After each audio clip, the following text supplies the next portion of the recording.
Welcome to World Class Bullshitters, the epitome of pop culture. I'm your host, Jeff Hicks, and with me tonight is the one, the only, Dion Green. Baby, boys and girls, children of all ages, I am now announcing my new project, a project in which I detail and document my abusive relationship with Ben & Jerry's ice cream. It's all about fat guy empowerment. I don't even know what to say to that one, man. You know what? You know what, Dion? You have one sub right now. Okay, one sub. My man. I'll do it. I'm going to be sub number one. Okay, I'm number two.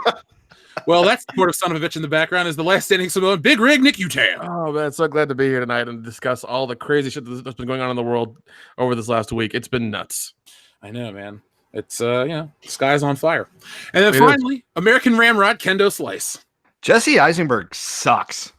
Car Ramrod. Car Ramrod. Car Ramrod. So, folks, we are back. This is technically like part 2 of our ComicCon blow-off episode. We got a whole bunch of topics we want to cover tonight. So we're not going to bullshit you. We're just going to start the show right now. So first, we'd like to thank all of our new patrons. Boys, we've had a hell of a week. We got a ton of new high-level patrons. We're going to tell everyone thank you, and then we're going to talk about what's just been added. So first off, we want to thank our friend Miguel. We want to thank Mexican Iron Man. We also want to thank Kill Suika, Raiders of the Lost Flicks, Nicholas Swanson, My Noob, Manuel Barboza, and Mongo's Big Thing. And they all joined at, very high tiers. So first off, thank all you guys. We appreciate all that you guys do for the channel. And we want to tell you what's been added to Patreon this week. So first, we added a video tier. We promised you we'd have this video tier for the $10 and up. And Nick, what video did we just upload? Was it the turkey suit one or was it the turkey suit? Don't tell them the secret one yet. That's next month. Okay. Is it the wrestling trip one? No, it's the turkey suit one. Okay, all right. I'm just making sure because I have to remember which one you're specifically talking about because I've done a lot of uploading recently, so we're nice and populated now. The turkey suit one, and he said yes. That kind of gave it away. I didn't hear him. He cut out for a quick second. That's why. Beep boop. Yeah, I'm sorry.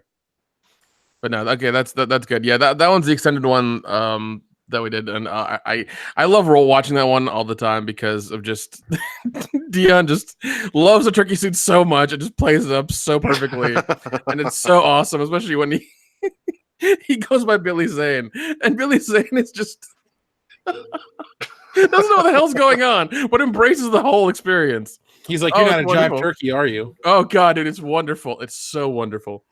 It was great. It was a weird, wonderful day. Probably the best Sunday at the convention I've ever had. Yeah, I didn't want to leave that day. That's like a normal thing for us. It's like we all go to these conventions and then we have a great time, and when it's time to leave, we're just really fucking bummed out because nobody wants to leave. Yep. Yeah. Oh well, skit show. It's our future. Yep. So, speaking of conventions, we are going to Horror Hound, Indianapolis, in about a month and a half or a month and a couple days? About 6 weeks. 6 weeks. So if you want to come meet us, 5 weeks, 4 weeks, through September 6th through the 8th, Indianapolis. There you go. The hotel, the Marriott, wherever the hell we are, convention center. 43 days. Oh, Google this shit and find us. We will be there. We got a table. We're going to have our banner. We're going to be drinking. We want you to come hang out with us and shoot the shit world-class bullshitter style. So we're going to be at all the Horror Hound shows. It's kind of our thing. Comic-Con's a little too tame for us. It's a family show. We're not into that stuff. Nope. No, we want to be able to have open containers of alcohol, wear inflatable turkey costumes, get into fights. Shit happens at these shows. Yeah, man. You came to that in San Diego. No, man. They'll shut that shit down immediately. Yeah. Unlike Disney, but they'll try. So yeah, just come hang out with us, folks. We're going to be talking about that stuff.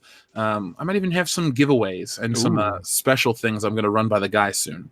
But before we transition, I also want to say to the patrons at the $5 tier, we're going to give you guys a Stranger Things 3 season 3 discussion. Kendo's finally caught up. We've all seen it. We're going to discuss it. So it's going to be a lot of fun. It'll be interesting. So check that out over there. And as always, after the show, After Hours will be recorded and uploaded maybe in the morning, depending on how long we go tonight, because I do need sleep after all. And there we go. So we're all caught up. So, boys, we have to start the show with a very somber note.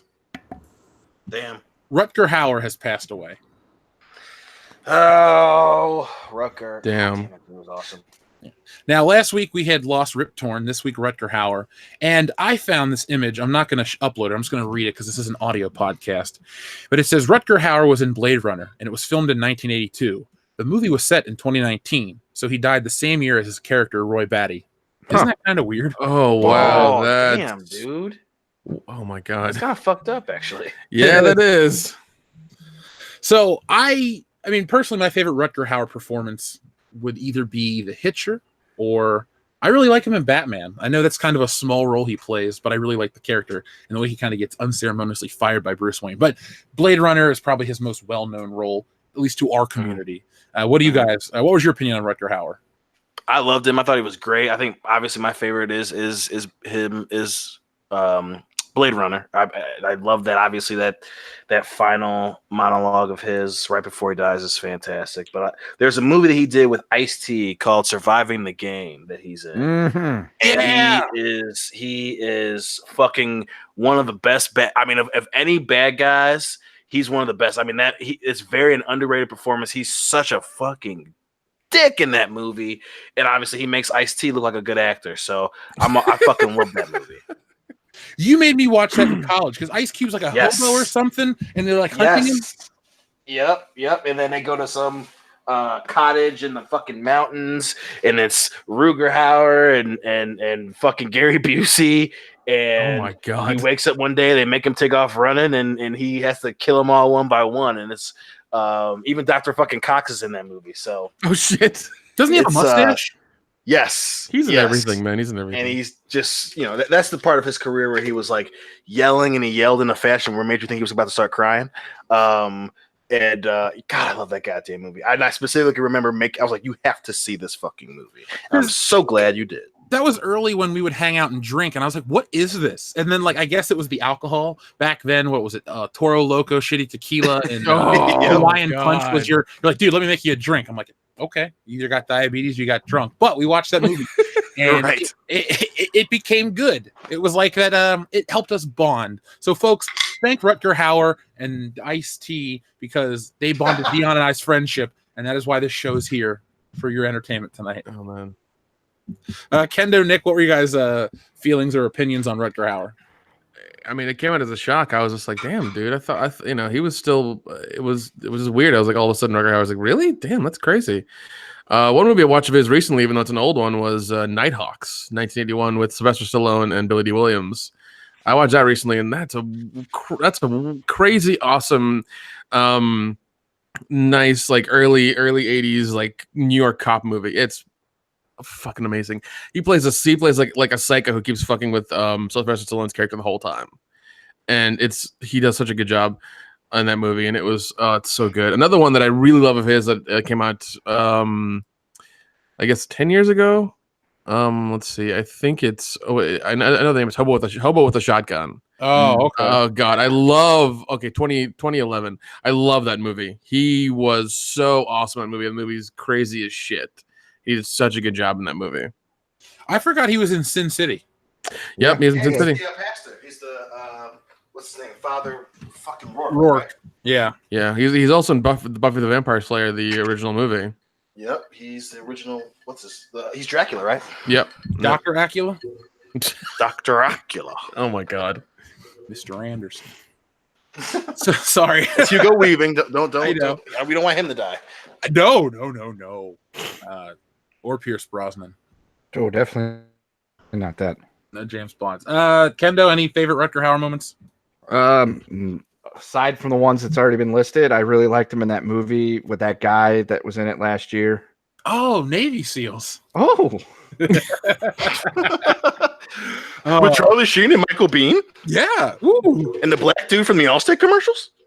What do you mean there's no ice? I gotta drink this coffee hot? Oh God. We're gonna watch that at Horror Hound for sure. Mini Trucker Magazine. I'm gonna Dion, bring your Bluetooth speaker.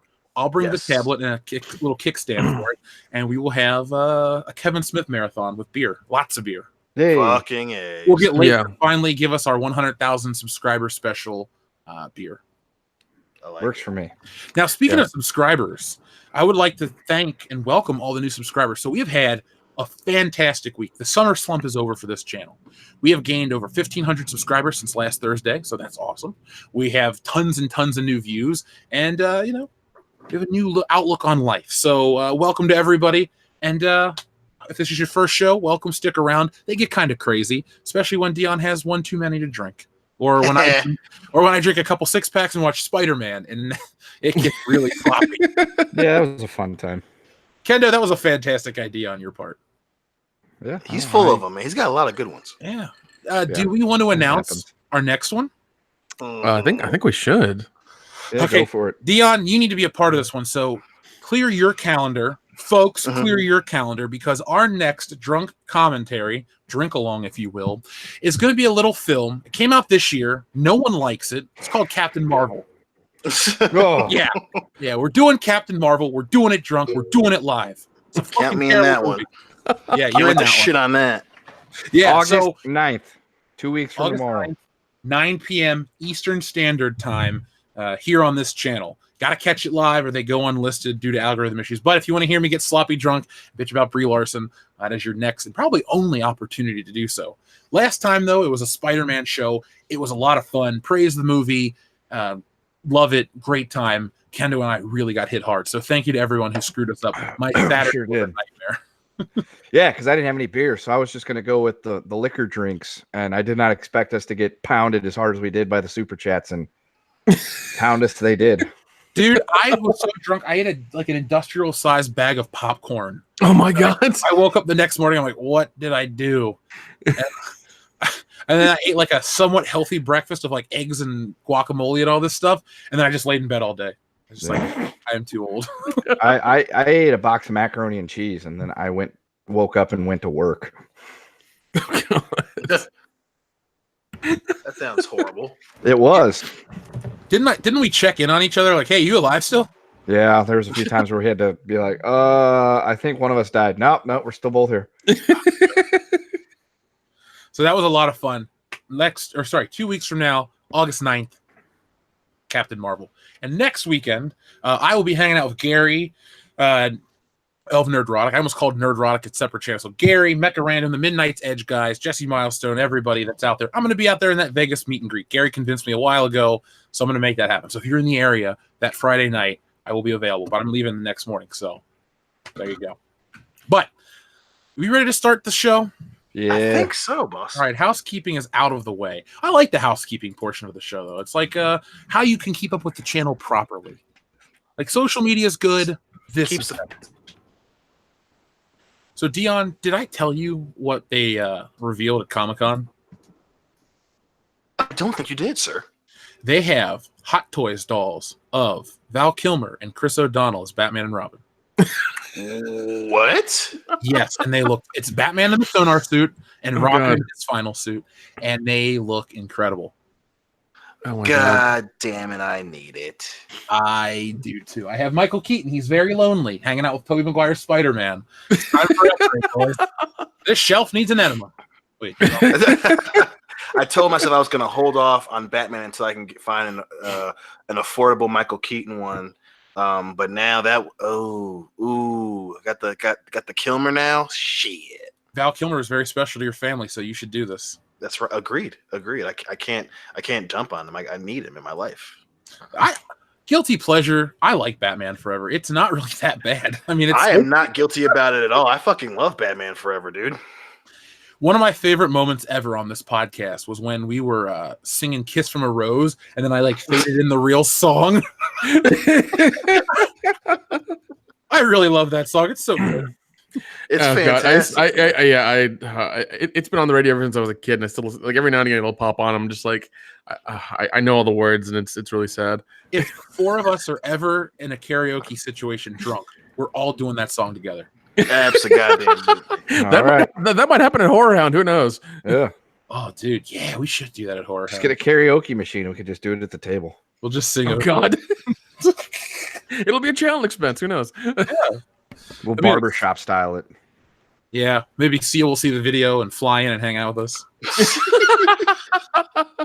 I mean, hey, if Billy Zane will hug you and he was the Phantom, Seal had a couple songs, so I'm sure we're good enough for Seal. So, the big announcements from Comic-Con happened after last week's show with Razor Fist. Last week we covered the James Bond debacle. I have made a video about all the Marvel announcements, how I felt underwhelmed. You can go back and watch that for my personal take on everything that Marvel announced officially at the panel for Phase 4, and technically Phase 5 with Blade. But the boys want to talk about it. So, Dion, what were your initial thoughts of the Marvel panel at Comic-Con? I mean, there's a lot going on. I mean, I definitely expected more. I can honestly say I expected a lot more. I expected a lot cooler fucking announcements. Don't get me wrong. I mean, the Blade announcement I liked, but other than that, I mean, it's a lot of tentative excitement for what's coming up, especially with like shit like the Eternals and and then the fucking the shows that they're gonna have for Disney Plus. It's like I don't this upcoming phase.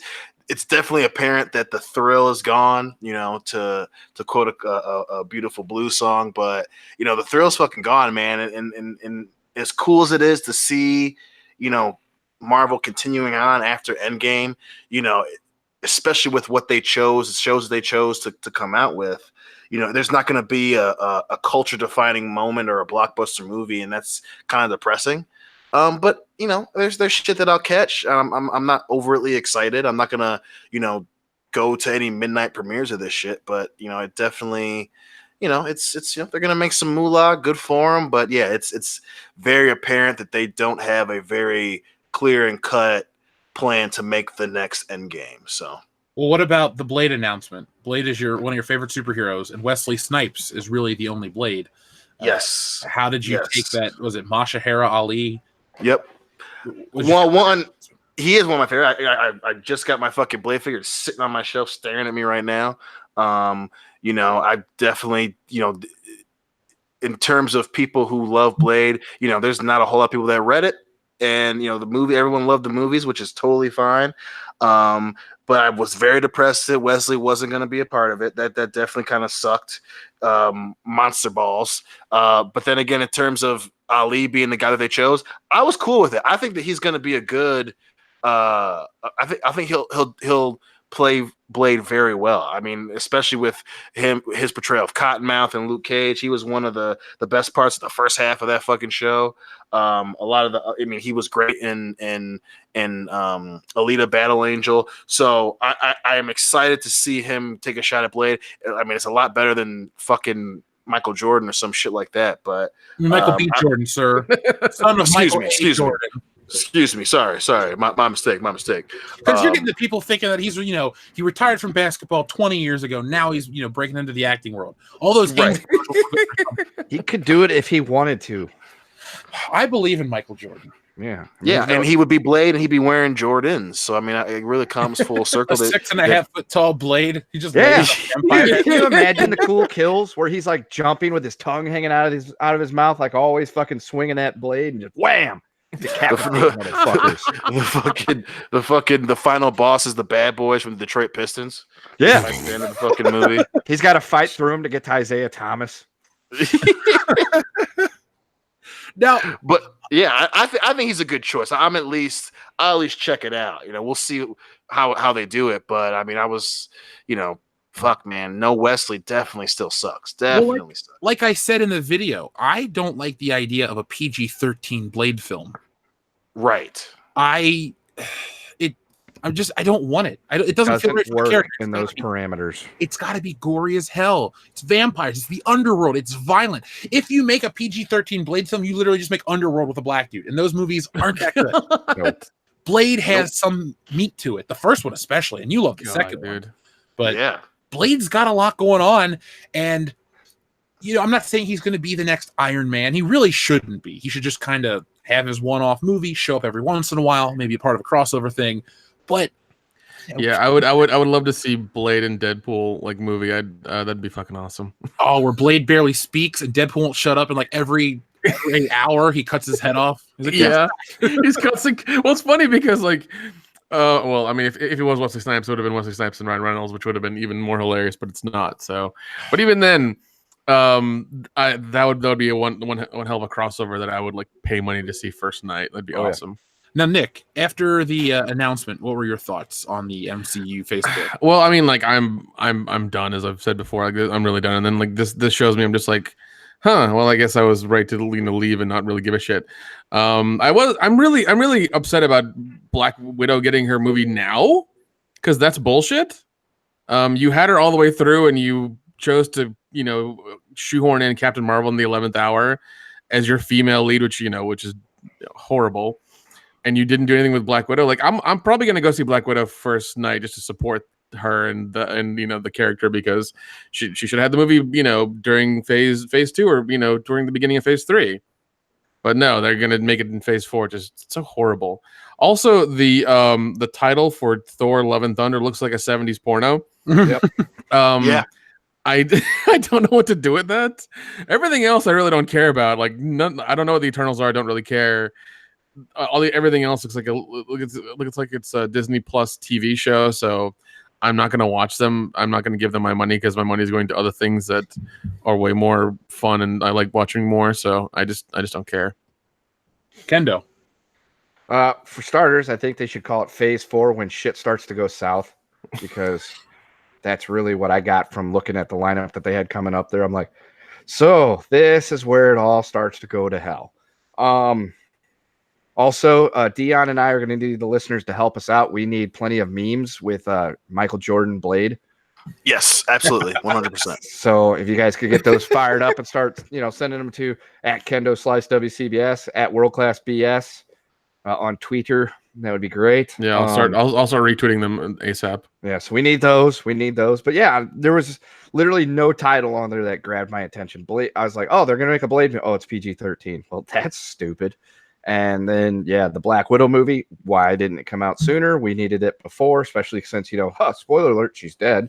And, yeah, nothing about that. It's like, I'm not going to watch Disney Plus, so none of that's going to happen. And it's not all that excited. Like, Endgame was it for me. I was like, this is it. Like, maybe if they make another movie of a character I really like, I will, go see it. But it's just so weird, too, because they have to know that the general population feels like the story of the Avengers is over. Like the Marvel, look, it's like, yes, there's the Avengers franchise, and yes, there's the Marvel franchise, but the Avengers is the crown jewel. Everybody goes to see those movies, and it just felt like the right conclusion.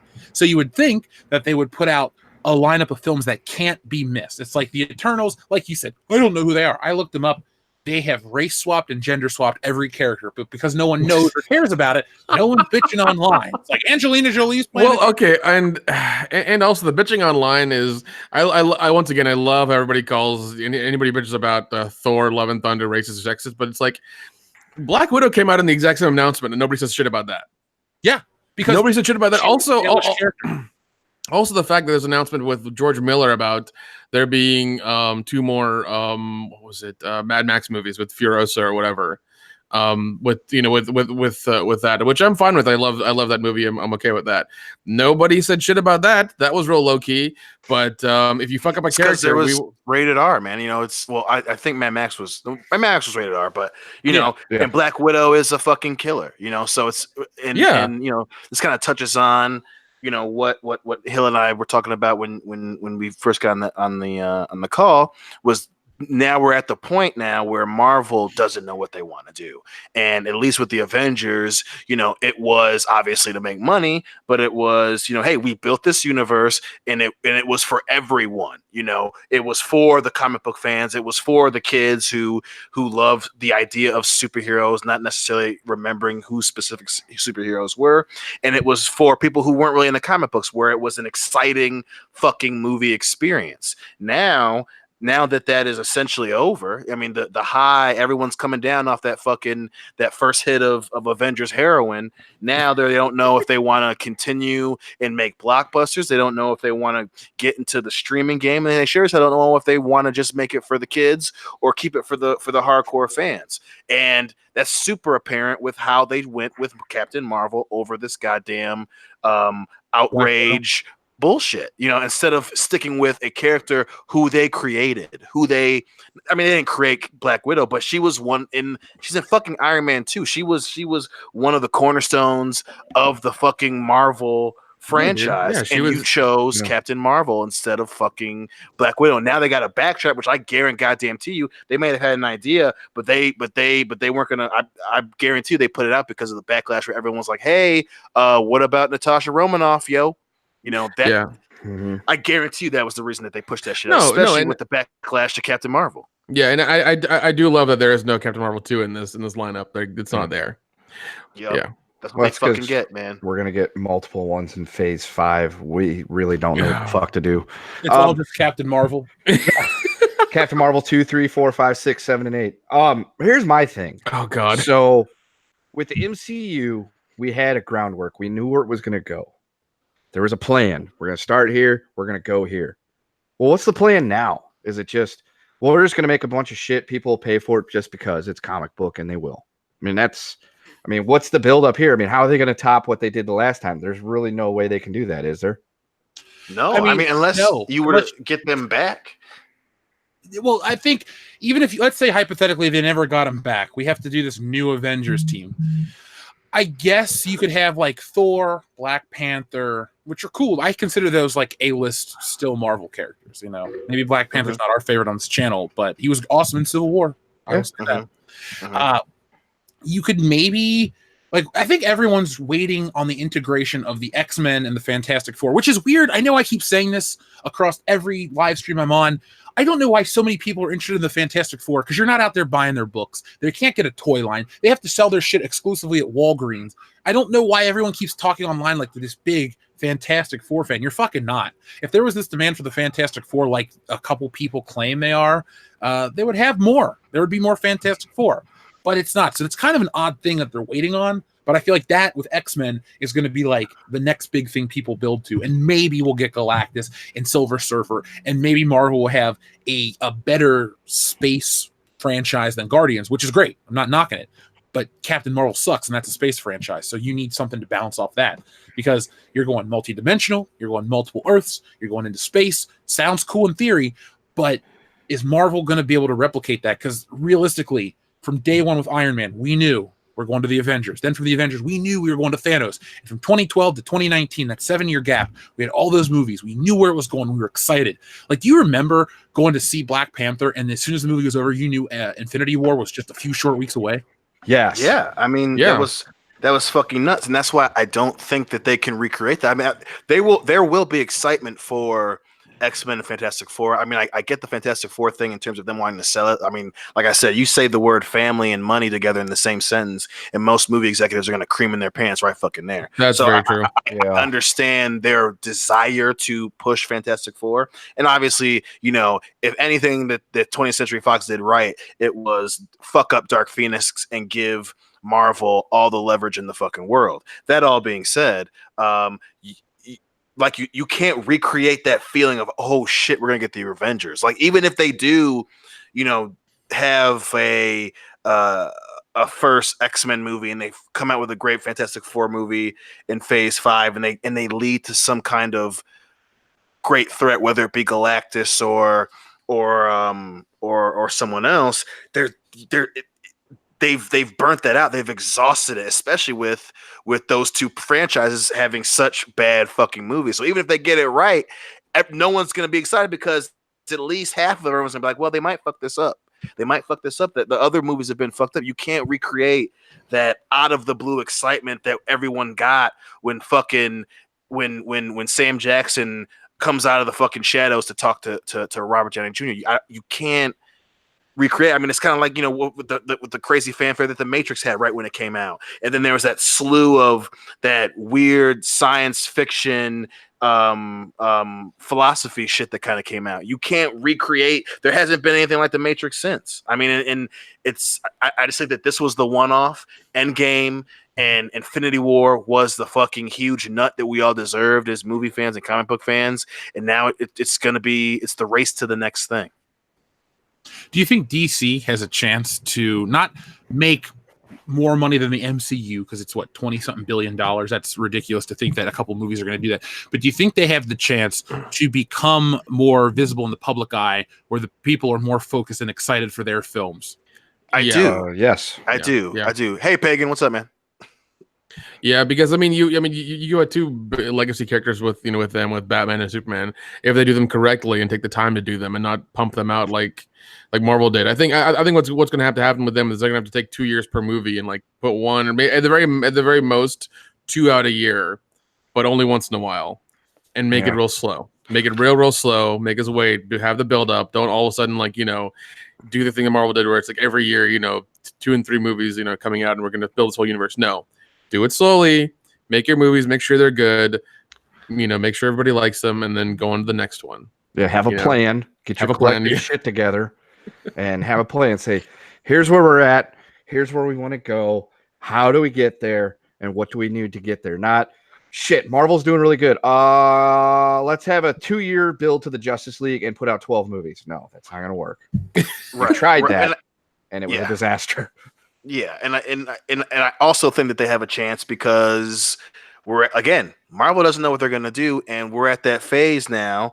Pun intended with Phase 4, but we're at the phase now where every time Marvel fucks up, that's an advantage for DC. And so far, Marvel has been fucking up, not a whole lot, but they've been fucking up a good, decent amount. Luckily with Dark Phoenix being a fucking travesty, that's a window for DC. With the backlash to Captain Marvel and Marvel choosing to side with Brie Larson, that's an advantage for DC. Every time Forbes and that one shitty other website, comics.com, every time they write a dumb fucking article about, you don't like it because you're scared of strong women, that's an opportunity for fucking DC. Every time shit like Shazam and Aquaman and Wonder Woman come out and they don't set the world on fire, but they make 800 million, 900 million, just cross the $1 billion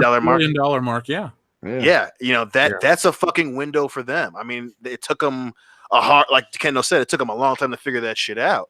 But every time Marvel makes a mistake, you need to fucking capitalize on it. Every time someone shits on or forgets their own property that they made, like they did with Black Widow, you fucking say, hey, we've got fucking Wonder Woman. She's one of the big 3 of our entire DC universe. We're gonna fucking lean on her a little bit. We're not gonna come to the dance with a new bitch and act like we're this brand new company that's all about doing what's fucking rad and cool and the kids are going to be into. We're going to say, no, we have fucking Wonder Woman. She's got a second movie coming out. Suck that, Marvel, and do that. Keep doing that. They already fucked up with not building off of the Nolan trilogy and kind of using what they already had, so take your time. Don't do what Universal did, pretty much. Mm-hmm. Yeah. Yeah, I'm really excited for Wonder Woman 1984 because the first one was good. Now, real quick, a point I wanted to make: the Black Widow movie. I like Scarlett Johansson. I have for a long time for many reasons, but I want to be more excited about the movie than I am. I don't not want it to be a thing. I don't want it to not be whatever. But will it cross the $1 billion mark? You think? No, I don't. I think no. Straight up killing her in the last movie was probably the reason why. Well, see, here we go. This was okay. So I made this video the other day. It's doing very well. Watch it, folks. About Marvel's Phase 4 being underwhelming. I think what's going to happen with Marvel is that we're getting ready to get into multiple timelines or like disjointed timelines where it's like this takes place before this movie. This takes place after that one. And that could be their downfall because they think that their audience is able to follow certain things that are look at the time travel contrivance from Endgame will not work in another movie. I feel like they're gonna. No, you can't do that twice. You can't do that twice. Yeah. I'm sorry. I hope they don't. But the thing is, like, people are gonna go Black Widow movie. She's dead.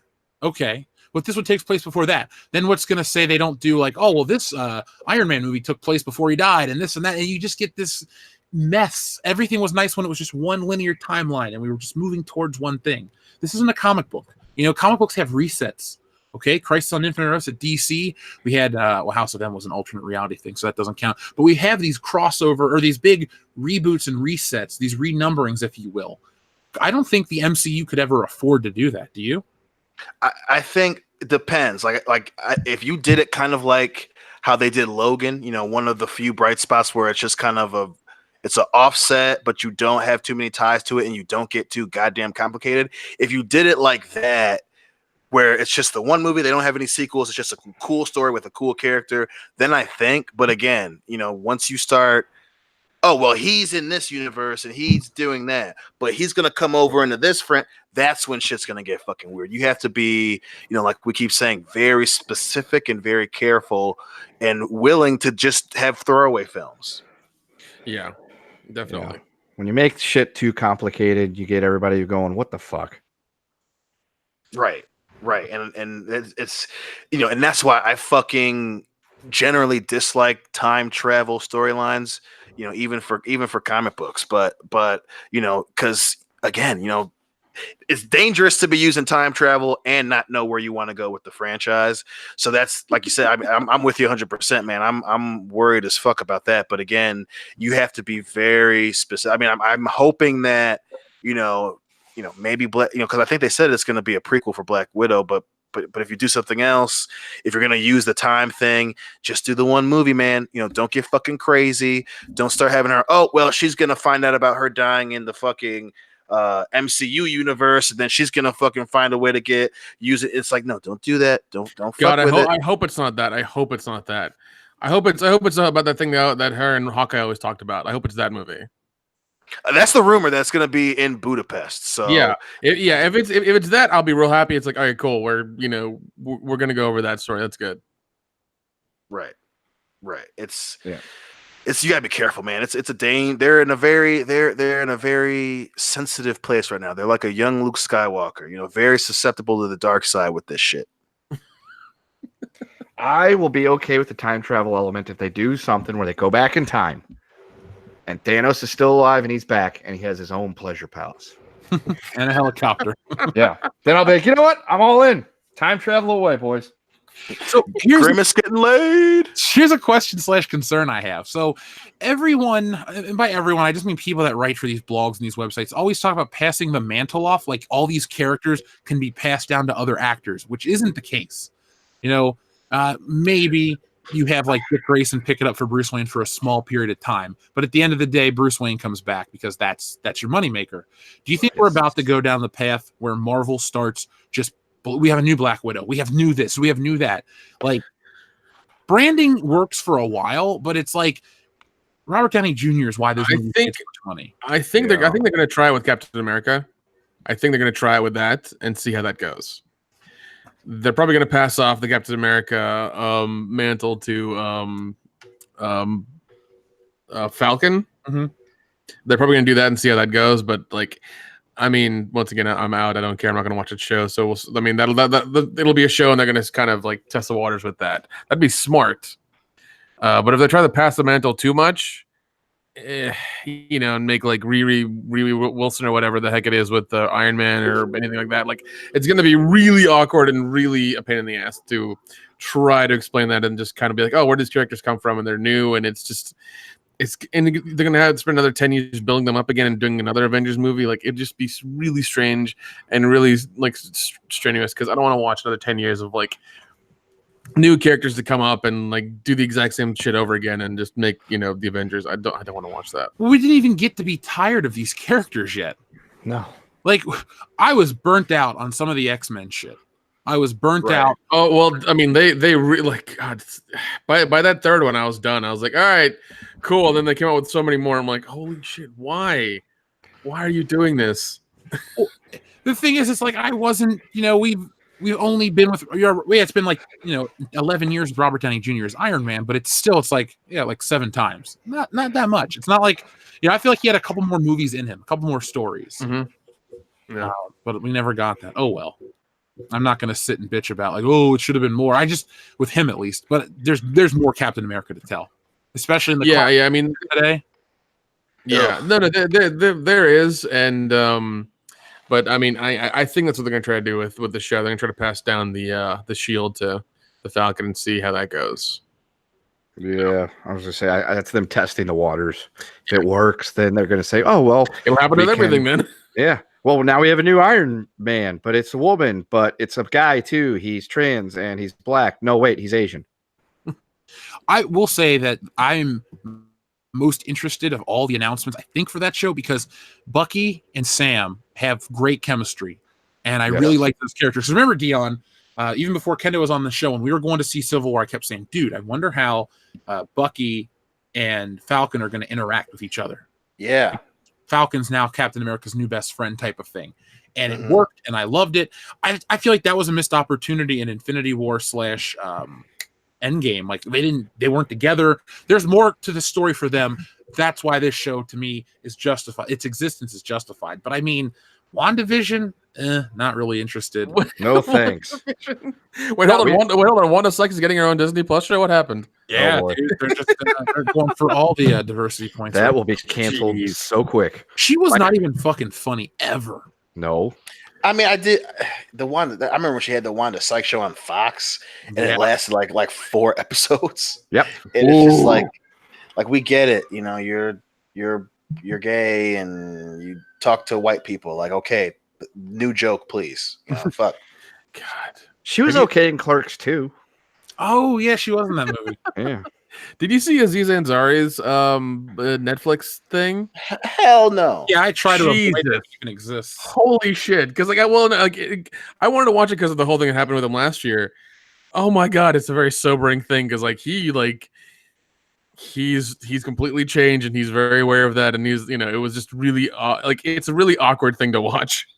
Yeah, I was gonna say, it's super awkward. It's not fun at all. It's just super awkward. Also, I think Spike Jonze directed it, which is just weird. Spike Jonze has been doing a lot of weird shit, but fucking Netflix kept suggesting it for me. I'm like, I'm not gonna watch Aziz Ansari. I'm a grown ass man who actually sees, a woman naked on a regular basis. He's not that fucking funny. I can only deal with the and I walked in the Burger King, motherfucking BK. Like that shit is it's funny. Yeah, when I was fucking like 17. I'm not 17 anymore. That type of shit. Stop suggesting that shit. Just cut it out. Did you hear the rumor about Eddie Murphy's Netflix special? Yeah, I heard. Yeah, he's getting like $70 million or some shit for 3 of them or something. Yeah, he's getting like crazy money for it. Get it before they go out of business, because fuck Netflix, they're done. I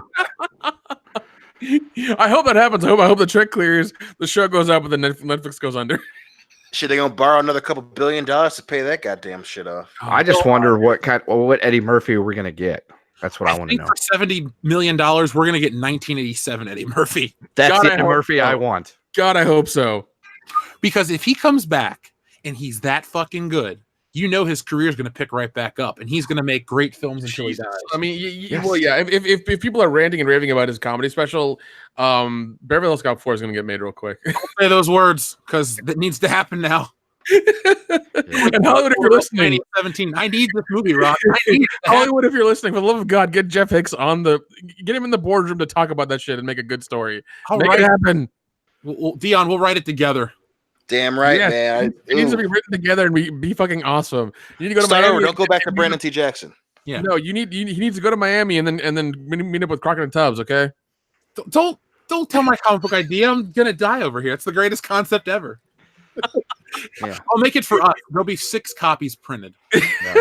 I'll be okay with that. Give us 80s Eddie Murphy every day, and we will never have a complaint. That's true. That's true.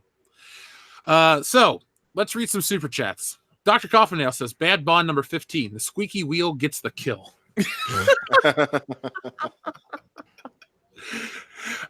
So yeah, he's had 15 of those. So folks, if you're a super fan, a big listener, go back and compile the list for us. We'd appreciate that. Yeah. Raiders of the Lost Flicks, thank you very much. He says, "Hey Jeff, great video today. Thank you. I wanted to send an open invitation for all WCBS and fans wanting to publish something on Raiders of the Lost Flicks. Please contact me on Twitter of the Lost Flicks." So folks, if you're trying to get involved in YouTube, it looks like Raiders of the Lost Flicks might be your place to start. So contact him. He's a good dude. I know him personally, and he's got a good channel. So check him out. The Breadman 904 says, "Got my ticket for Horror Hound Indy. Looking forward to meeting you guys." So here we go. We have a confirmed guest. Dude, I can't wait to fill up that big ass green cooler with beer. Oh, that's so glorious. Oh God. Yeah, I just love how they don't even stop us. Nah, dude, we go walking in like bosses. Just hold up the fucking, fold up the arm with our vendor badges on it, and they just look at us and nod. We just go right on through. Dude, last time it was a fiasco. Like they gave us three different tables. They're like, can we get one table? Just And then we got a great table. Yeah, Sancho was across from us. That's true. Oh man, I miss Sancho. Sancho. Yeah. Oh,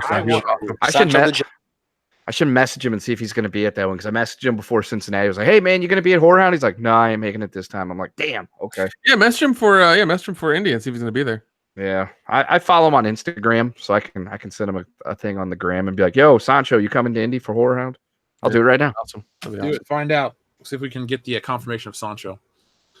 So, Breadman 904, just tell us who you are, and we'll have a lot of fun. You can watch Kevin Smith movies. Actually, we'll stop watching the movies then. I've seen Clerks enough. Clerks is never enough. I've seen enough Chasing Amy once, never again. Oh God. Albedo says, female Thor, white males, you are breaking my heart. Jeez. We didn't talk about female Thor. That's the Not one yet. we kind of skipped. Yeah, because I mean, it's rightfully so. It's female Thor. Yeah. So, did you guys have any thoughts? I just think it's very interesting that now she's at ComicCon holding up the fucking hammer after shitting on the MCU and shitting on how it was a waste of her time or something like that, and that them motherfucking checks must have cleared. Like I always say, everyone's all gun ho, and this is silly until that check comes in and tell you how many zeros is going to be after a couple other numbers, and like I said, I'm not a huge fan of it. I know, it is in the comics, so I get that, even though it wasn't a very well received comic line in terms of Jane Foster's Thor. But just the fact that it's Natalie Portman, I am not a fan of. So is she going to get cancer and die like in the comic? Probably. I hope so. Because I still remember her because I remember her just shitting all over the MCU, be like, no, I don't want to do it. I'm better than this. I went to Berkeley. I don't need these movies. I just and then all of a sudden, she just comes back. It's so weird. Like I remember seeing the picture of it, and the announcer was like, why? She hasn't been in any of the movies. They have a picture of her in Endgame. And Thor, was drunkenly upset about it, but that's about it. Like that was the only thing we saw from her. What, did she get a really big paycheck from showing her face on a screen in that movie or something? Like what happened?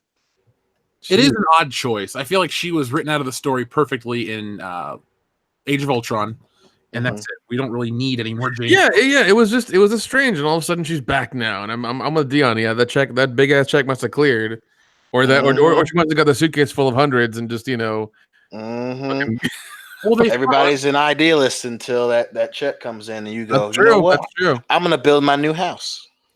Well, they made a mistake by getting rid of Lady Sif. Yes. Because that love triangle was so like. I hate Valkyrie as a character. She's so meh. Like I don't care about her. No. Well, yeah, because she was shoehorned in the 11th hour. It doesn't make sense. Valkyrie was there the whole time, and I think she died or something, or. They just wrote her out. They just didn't say anything about it. Oh, that's no, yeah, Lady Sif. Yeah, she just got written out of Thor Ragnarok. They killed the fucking Warriors 3. That's bullshit. Yeah. All the good characters got written off that movie for fucking the sake of some jokes and to fight a giant dog. And the movie's fun, but that's the one thing I hate about the evolution of Marvel movies. We went from telling compelling epic stories to we're going to tell a story, but we're going to make you laugh in the middle of it and then kind of kill the rewatchability. I mean, theoretically, Korg and Meep should still be there, but they're also probably still hanging out with Fat Thor. Playing Fortnite. Is he going to be fat by 2021? I don't know. Or did he go on the Subway diet like Jared? Whoa. Oh, shit. His neck looks like a vagina. Don't you a gold member? So anyway, so Korg and Meep, they could be in the movie. They were fun characters. Yeah, they were. We'll see. We'll find out. Our friend Uzi Patrol says, prediction: Love and Thunder will be the next Electric Boogaloo. It has the potential for it, man.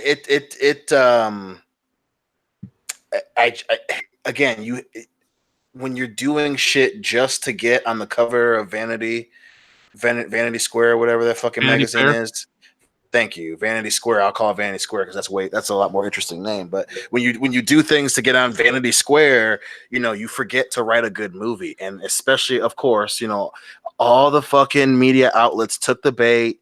Love and Thunder. Oh my God, Valkyrie's gonna be the first LGBTQ plus because she's been bi the entire time, and then Jane Foster's gonna be Thor, and she was the best Thor. People said it all the time, right? No, Then you forget.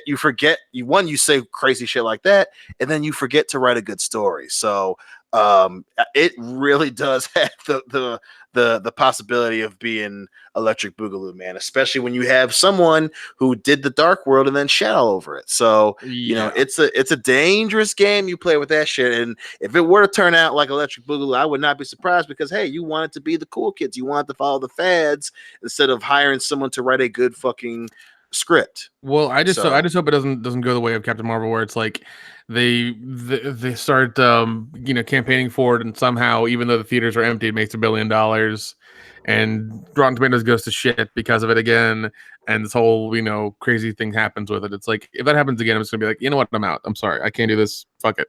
I'm not gonna give this any more time. Like you said, it's the title of that movie sounds like something that you would rent behind the curtains at the video store. Just the font and the way it looks like a 70s porno. So does the title, like. Thor, Love and Thunder. Yes. Okay. Let's come up with some other Marvel porno titles. That'd be great. Oh yeah, Marvel Iron Man. The web of Spider-Man is the perfect one. Yeah. I'm trying to think. Now, are we sticking MCU or just all Marvel characters? I mean, we could branch out if we need to, but we could porno title up the MCU if we really have to. Yeah, okay. I mean, the Punisher works perfectly. Yeah. Could we slightly alter words? Because I think King Pimp would be a great movie. Oh no! Here you go. Thor. Here you go. Thor Ragnarok. Done. Yeah. Yeah. Oh. Ass Man you got Ass Man and then Ass Man and the Wasp, but you change the Wasp. Yeah. Yeah. I hope you don't do Ass Man and the Wasp. Like, am I coming in here for pain or pleasure? But obviously, you got Thor and the Warriors P. That is a very specific type of movie. How about if we use Ass Guardians? Double the S. Ooh, I like Ass Guardians of the Galaxy. Thor, the Dick World. that would kind of make sense. He's in this nightmare world. There's just dicks everywhere. Avengers: Age of Anal. I'd watch that movie. Yeah. Asgardians Volume Deep. Ooh. Yeah. You don't know if it's who's the enemy there. Do we all lose or do we all win? Captain America: The Anal Adventure. Hashtag America's ass. Okay, that was a joke that fucking worked in that movie. Yes, it did. That was really fucking good. I think if Endgame comes out on Blu-ray in like 2 weeks. Oh shit, does it? Holy crap. Yeah. I'm probably gonna wait till like Christmas when they come out with the big ass box set of all of them, and I might buy it. I'm just gonna wait until Black Friday when it's $7. There you go. I'll probably get it when it comes out, so I can watch that shit again. We'll make sure when you pick that up, you also get Captain America, the Wanker Soldier. Oh my god! Keep thinking of porno titles. I'm going to read our friend Dark Wizard super chat. He says, "R.I.P. Rutger Hauer of Blade Runner fame, dead at age 75. It's too bad he didn't live longer. But then again, who does?" Yeah. I mean, he'd live a lot longer if he'd seen Captain America: Seaman War.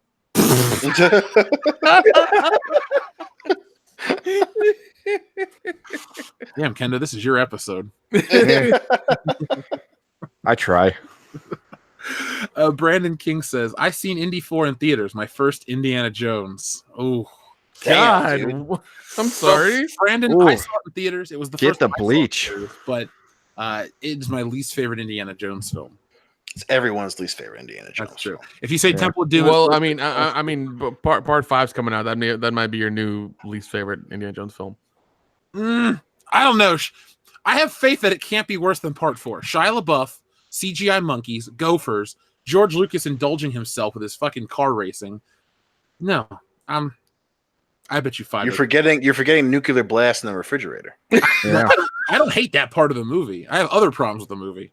You don't hate that? That's not a part that you hate either? Sharon Allen's robotic face. motherfucking Stockholm syndrome. If that doesn't make the list, you poor soul. Dude, instead of watching that movie, just pop in your favorite copy or Blu-ray of Avengers Infinity Wars.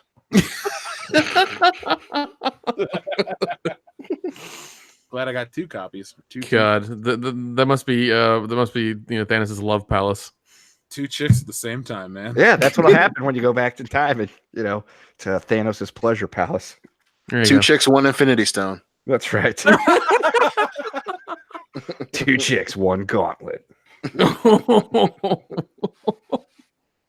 Never mind. We'll talk about the gauntlet fisting off air. Chewbacca fan 0824 The Virgin says, Toxic Masculinity Power Hour 2. Why are you guys so afraid of strong women? Natalie Portman will make a great Thor. I can't believe YouTube allows this. I, for one, can tell you that I know for a fact that Nick Utam is not afraid of a strong woman. Whips and chains and chips. Yeah. If anyone can tell me what movies that's from, I will be. Oh, really? Jesus, come on. They might not. Yeah. So with Chewbacca fan 0824 The Virgin, I know, right? We're just the worst, the most deplorable. Yeah, we're horrible white dudes on the internet. It's really bad, I know. Yeah, horrible white dudes were, the white dude's the quiet one. Yeah, but we watched SpiderMan Homecoming, so it's okay.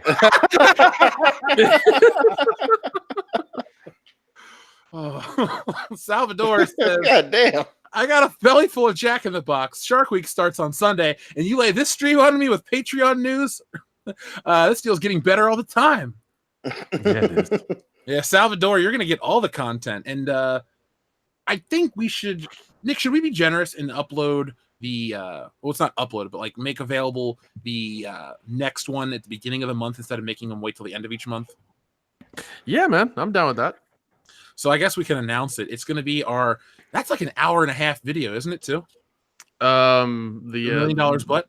Oh yeah. It's at least an hour 45. Has to be. It's the uncut version, mind you. Oh. Okay, so it's all of us. Yeah. In Channel Dad Brian, he's just filming it. Yeah, he's behind the camera. But it's us, our friend Joel, Anna, that Star Wars girl, Jesse Milestone of Mindless Entertainment, and Andy from the UK. From the UK is in the background. Yep. And we went over to the girls' hotel room to watch Game of Thrones and then to drink and play $1 million butt. And it is awesome. And you can watch it very, very soon. So I thought I lost the footage, and then I re-looked at the camera and I was like, oh shit, it's all there. Okay, good. I didn't, I did my job. So yeah, I just cut it together, made sure everything sounded good, and yeah, it's up there. Yeah, and I conspired to cause Dion to help ruin Game of Thrones for Anna that day. She got pissed. Oh my God. I just kept there just saying funny shit to Dion because him and I were sitting at the back watching it. He kept laughing and saying things. And it's in the chat. Yeah. He's like, oh my God, you haven't released that yet? I was like, it's on our thing. That's right. Yeah. Message Jeff to send you a link. He's got it. Yeah, I'll send it to you in just a minute, Anna, actually. Darth Tico says, sup, my dudes. Sup, Darth Tico. Thanks for the stream the other night, man. It was a good time. I ain't talking to you, D2. Go to bed. Hey, Dion, how's it going? Hey, Dion, have you seen X-Men Age of Aspocalypse? I did. The money shot in that one was my favorite. Sorry, I was waiting for a comeback. Comanche Viper says, hey, Dion, who is Rutger Hauer, LOL? You know who I meant. It's Ron Howard's older brother. Recognize.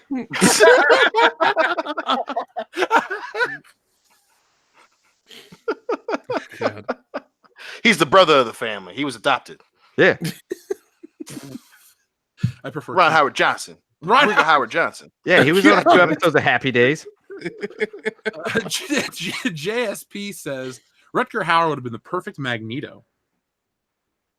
Yeah, I wouldn't say no. He's a little older. That's the only thing. I mean, he was up there too, man, because he was in his early 70s just now when he passed. So he'd have been a little older, man. He's not that much younger than Ian McKellen. So I mean, he might have just Ian McKellen plays it really fucking well. I really like the way he does it. So Ian's great, but even then, he was older. I mean, him and Patrick Stewart were already in their fucking 50s when they Ian McKellen might have been in his 60s when he started doing Magneto. But I mean, as great as he was old too, man, and that kind of led into what became the fiasco that was First Class. First Class sucks. Anyone that says different is fucking wrong.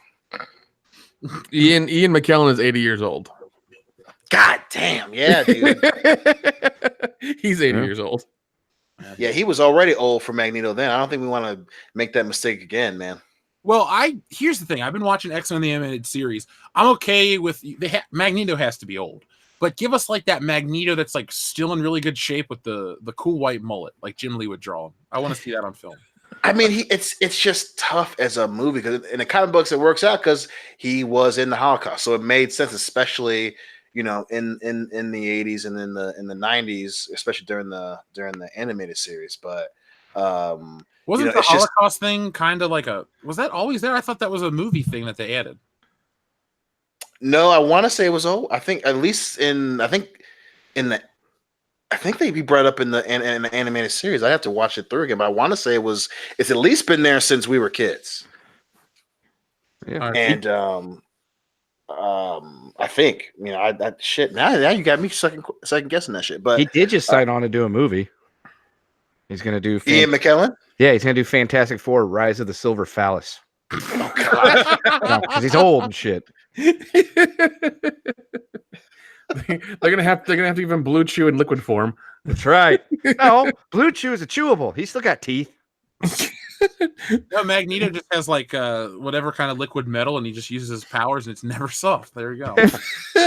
Oh Lord! If you're gonna be a mutant, Right. Gives yourself a mind boner. That's why Professor X is always happy. He's got that towel over his legs. Yeah.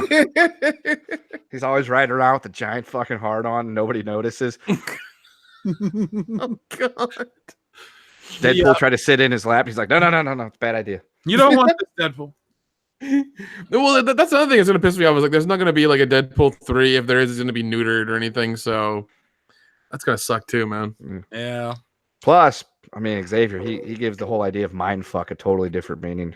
Oh God. I think the title of this episode is very apt. Yeah, It is. We're toxic. We're masculine.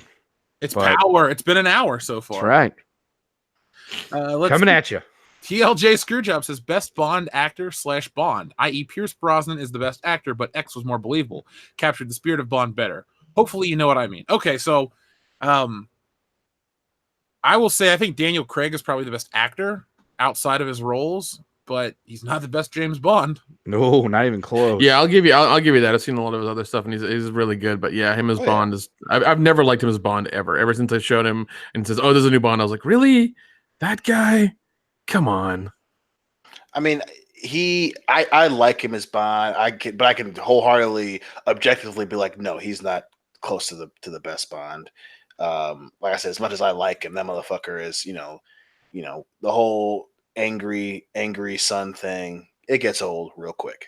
Yeah. That's coming from a guy who loves him as Bond. Yeah, if we're talking about like which Bond actor best encapsulates the spirit of Bond, I'm gonna have to go with Lazenby only because of all that behind the scenes shit. Oh God, yeah, dude. He lived his gimmick. He was awesome. He's probably the most underrated Bond. Yeah, because I mean he just told people it's like, oh yeah, I'm an actor, and he kind of like shoehorned his way into the whole thing, and he got it, and he got the same pay as the previous Bond too, being a first time actor. I was just like, geez, just yeah. Well, he was a model going into it, so they were going to get his ass for cheap. But in terms of, I mean, I'm still going with Connery as the best Bond. I mean, he's the first Bond. Him sitting at the poker table with the fucking cigarette is one of the coolest scenes in all of movies, and as awesome as some of the other Bonds are. The closest that comes to that is Pierce Brosnan with the trailer that came out for GoldenEye. Pierce Brosnan? Are you having a stroke, Dion? You've been saying names wrong all night tonight. Bitch, Jesus. I've been drinking since I was cooking. Just give me a break, damn it. Okay, all right. I'm legitimately worried. No, I'm legitimately worried about you. That's why I was like, "Are you okay?" I was like, "Okay, you've been drinking, fine. Okay, you drink. Okay, whatever. That's fine. Okay, good." The best part of that was when I said it, and you guys all started. You go, "Wait, Pierce Brosnan!" Right then, someone in the chat did this. Rhaegar was just like, he was like, "Pierce Brosnan" with a question mark. So I was like, "Oh fuck, man, I'm doing that shit again when I'm halfway in the bag." But anyway, that motherfucker, Taffin, he's probably the closest in terms of like straight through coolness, and like that dude could kick my ass. He looks cool and he could actually fight me and beat me up. So, and even then but I just can't get over fucking Pierce or Sean Connery, man. He's still the best. Pierce Brosnan has the highest body count of any James Bond. He sure That's does. crazy. Yeah, man. Being Bond in the 90s came with perks. You got to shoot motherfuckers. Well, Yeah. I'm trying to remember, but I'm pretty sure he's the only one to shoot, at least up until that point, a guy point blank in the face. Like, not even unapologetically. Because remember, Dr. Kaufman's like, "I'm just a professional doing a job." And he's like, "So am I." And boom, right in the fucking Yeah, that's what it is. Yeah. Great. He is probably the most underrated Bond in a way. Like, people shit on him because they remember the 90s as a certain thing and they think of Austin Powers and all this stuff. But like, he himself wasn't the problem. Some of the scripts weren't the best, but his performances were fine. Plus, he killed that guy with a fuel rod. I mean, the only reason yeah. Oh yeah, he has some crazy fuck. He probably had the best kills overall. But the only reason I don't think Pierce is underrated is because there's a very clear rift. It's almost like the thing with Sam Raimi's Spider-Man. Like, the fans of the franchise fucking love Pierce as James Bond. It's like the people who write about James Bond, the people who talk about the movies, the people who like to debate the place of James Bond as a franchise, they always shit on that era of Bond, where the fans are always like, he was fucking cool. We remember the bill for these movies. We remember seeing him for the first time. He was fucking awesome. And even Die Another Day, his acting and him and James Bond wasn't the problem. It was all the shit around him. So I don't think he's underrated, because there's a very clear, still a battle going on between the fans and people who don't really watch James Bond as per his place. That's why I always think Lazenby is underrated and Dalton is underrated, because everyone knows for sure that Pierce Brosnan was motherfucking Bond. Those other ones aren't well known, so to speak. Well, no, and then some people who write those articles are also the ones to say like Roger Moore is the best Bond ever.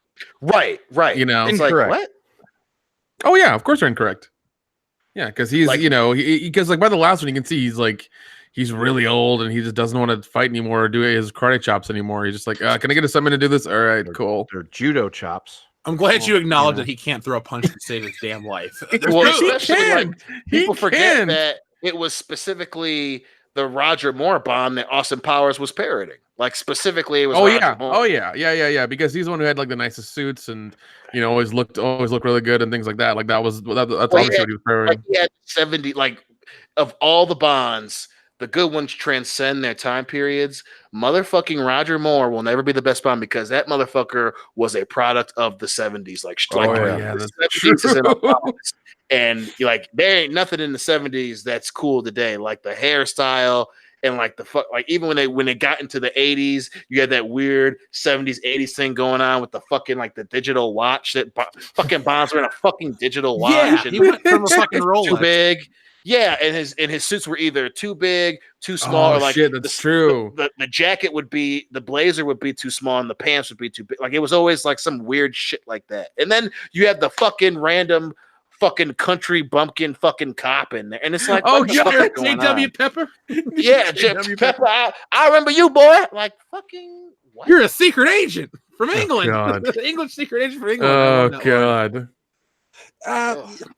Yeah, I never want to go through those. Like, I'm so glad we get to pick up our commentaries. Trent's going to be available soon, so we can finally cash in his Patreon card. He fucking better be. Yeah, I'm ready to get through the Dalton ones. And then we get to GoldenEye, which we are not having any fans on the GoldenEye stream. No.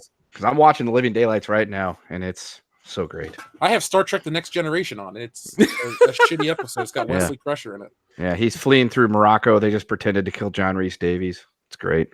Spoilers, bro, for a 32-year-old movie. Sorry, but, I got a feeling he's going to get away with this one, and he's going to score the blonde cellist. My favorite part of that movie is the ice chase.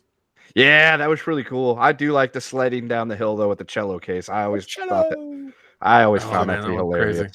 You know that car's coming back in the next Bond movie. Nice. Yeah, that and the DB5. So I don't know. You'll be happy to know that John Rhys Davies is not dead. He survived the assassination attempt. You mean just like Solo was almost killed off in Raiders of the Lost Ark, but but they kept Salah because he's great. Well, because he puked on himself and they couldn't film his death scene. Oops. I think he puked and shit himself at the same time. Oh God. Oh. Yeah, because there's like something bad. He was tied to a tree about to be shot by a German soldier, and he just was like, and they're just like, cut it. And then Because that was when dysentery was going around a bunch, wasn't it? Yeah. Or when he was just shit faced. No, it was dysentery. Everyone was sick except Spielberg because he had all of his meals flown in from England. He ate canned goods from England. What a pampered bitch. Hey, you call me a pampered bitch. I don't want dysentery. I'll eat cans of green beans. Hey, and that's probably the first time in film history that we can thank dysentery for great decisions because one, it kept his ass alive, and two, we had the coolest scene of Indy just exhausted Indy pulling out his gun and fucking shooting that motherfucker and walking away. That's two awesome. Thanks, dysentery. You strike again. We'll go ahead and give dysentery credit too when he kills the Nazi with the propeller by not getting punched. I really love Raiders. We got to do the whole trilogy. We promised the listeners we'd do it.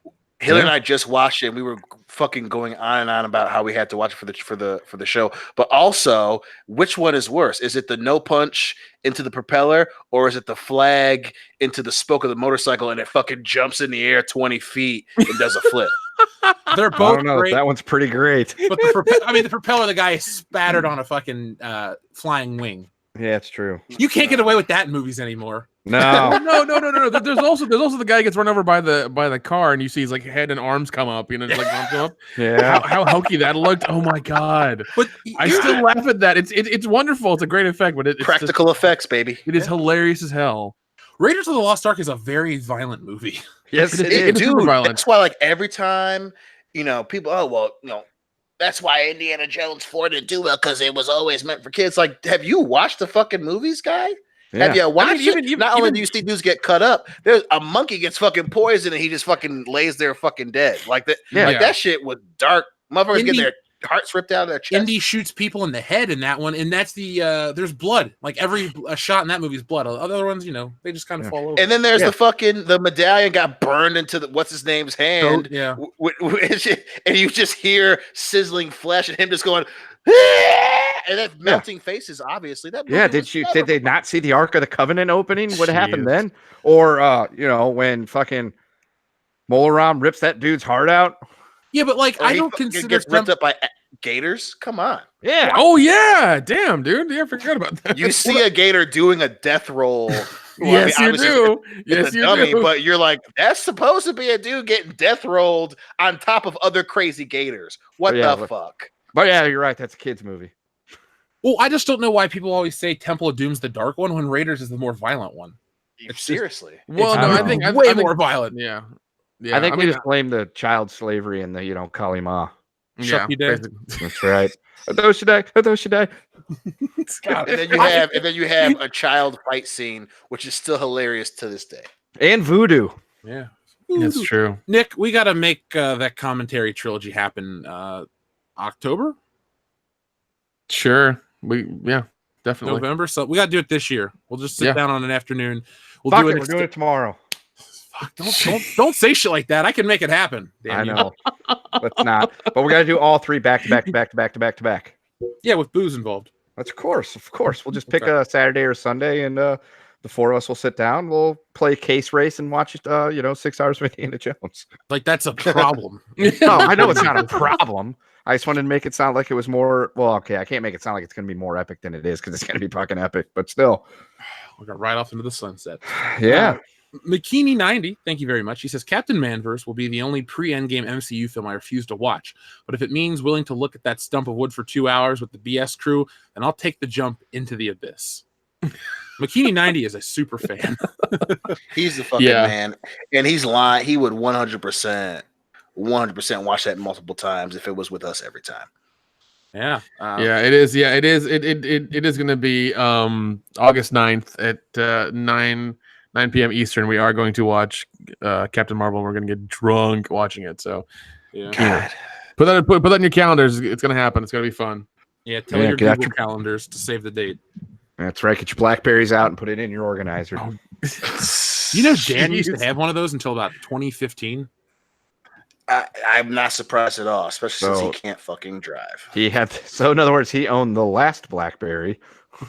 They're like, please, sir, upgrade your phone. Please, sir. No. Stitch Snow says, hey, gents, thanks for keeping me sane at work every week.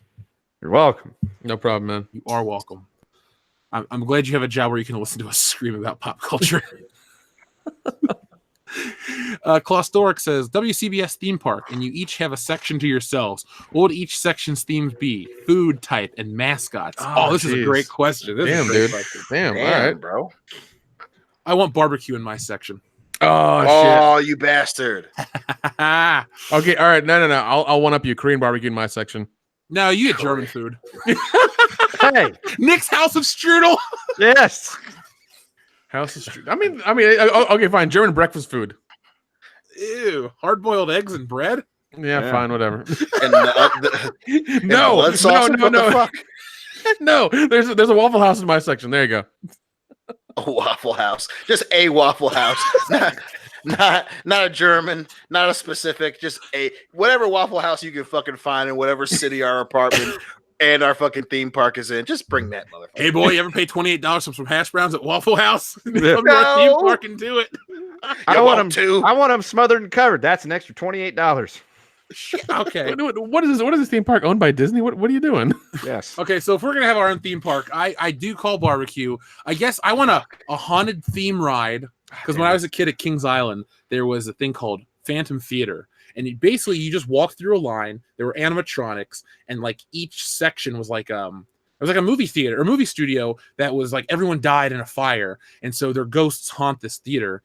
And it's like this phantom killing people, and I was so cool. I would pay anything to go back and relive that. I want that ride. What else would we have? Okay, well, for me, I'm gonna give me surf and turf, and then for sure, for my section is I'll do like a bunch of VR related exciting shit. So like old rides that you couldn't go to as a kid because you may or may not have lived in the Midwest and your parents didn't like going places, but you couldn't go to the Jaws ride. Not me specifically, I swear to God, but definitely that's what I would do.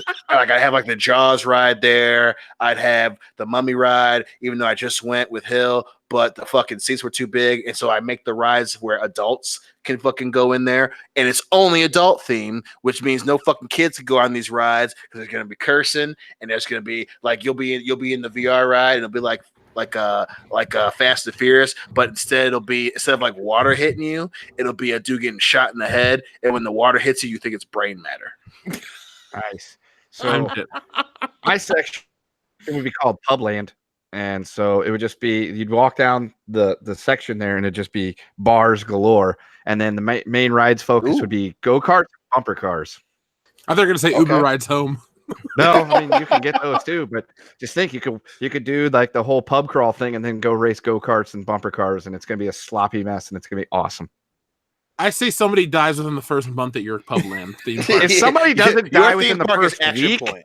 if somebody doesn't die within the first week, I'm going to be disappointed. Dude, your section sounds like the Simpsons section at the Universal. Like they have like the Duff beer thing and like Moe's bar and everything there. That's what it sounds like. Yeah, except for mine's going to have lots of bars.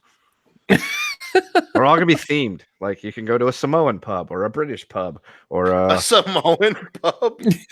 This is just like an outdoor piece of dirt. Yeah, but it's with posters of Jason Momoa nailed to trees and just dudes screaming at you. No, this is our theme park. It's Roman Reigns. Yeah, oh, gotcha. God. No, Roman Reigns, the guy with the biggest beer. Roman Reigns, my wet hair. I swear I'm not queer.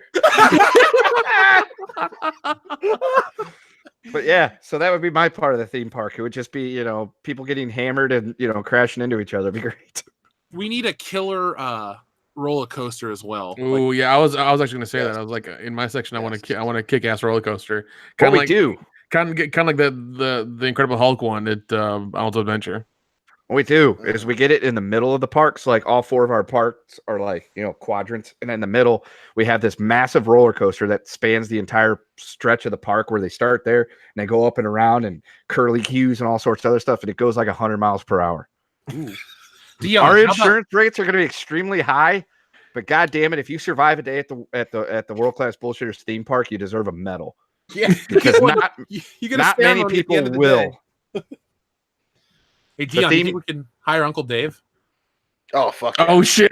Wonder World. Yeah. That took me a second. I was like, oh, I know what you're talking about. Yeah. Oh, hell yeah. Hey, is that the black guy that shot Uncle Dave? Our slogan should be "Many will enter, few will leave." It's like Thunderdome. Waiver. Yeah, Oh, you gotta God. sign a waiver to get in. We are not liable for what happens to you in this park. We should hire the It's Always Sunny crew for a daily Dayman play. That'd be amazing. Yes. Oh my God. Yes. Who would our mascot be? We We could have like a Dayman. It has some Dayman at that I was point. gonna say we could have a Ryan Johnson, like it's just a big round thing you go up and kick. That could be one of the boots, like firing paintballs at Ryan Johnson or something. Uncle Ethan's trebuchet. That's what. There you go.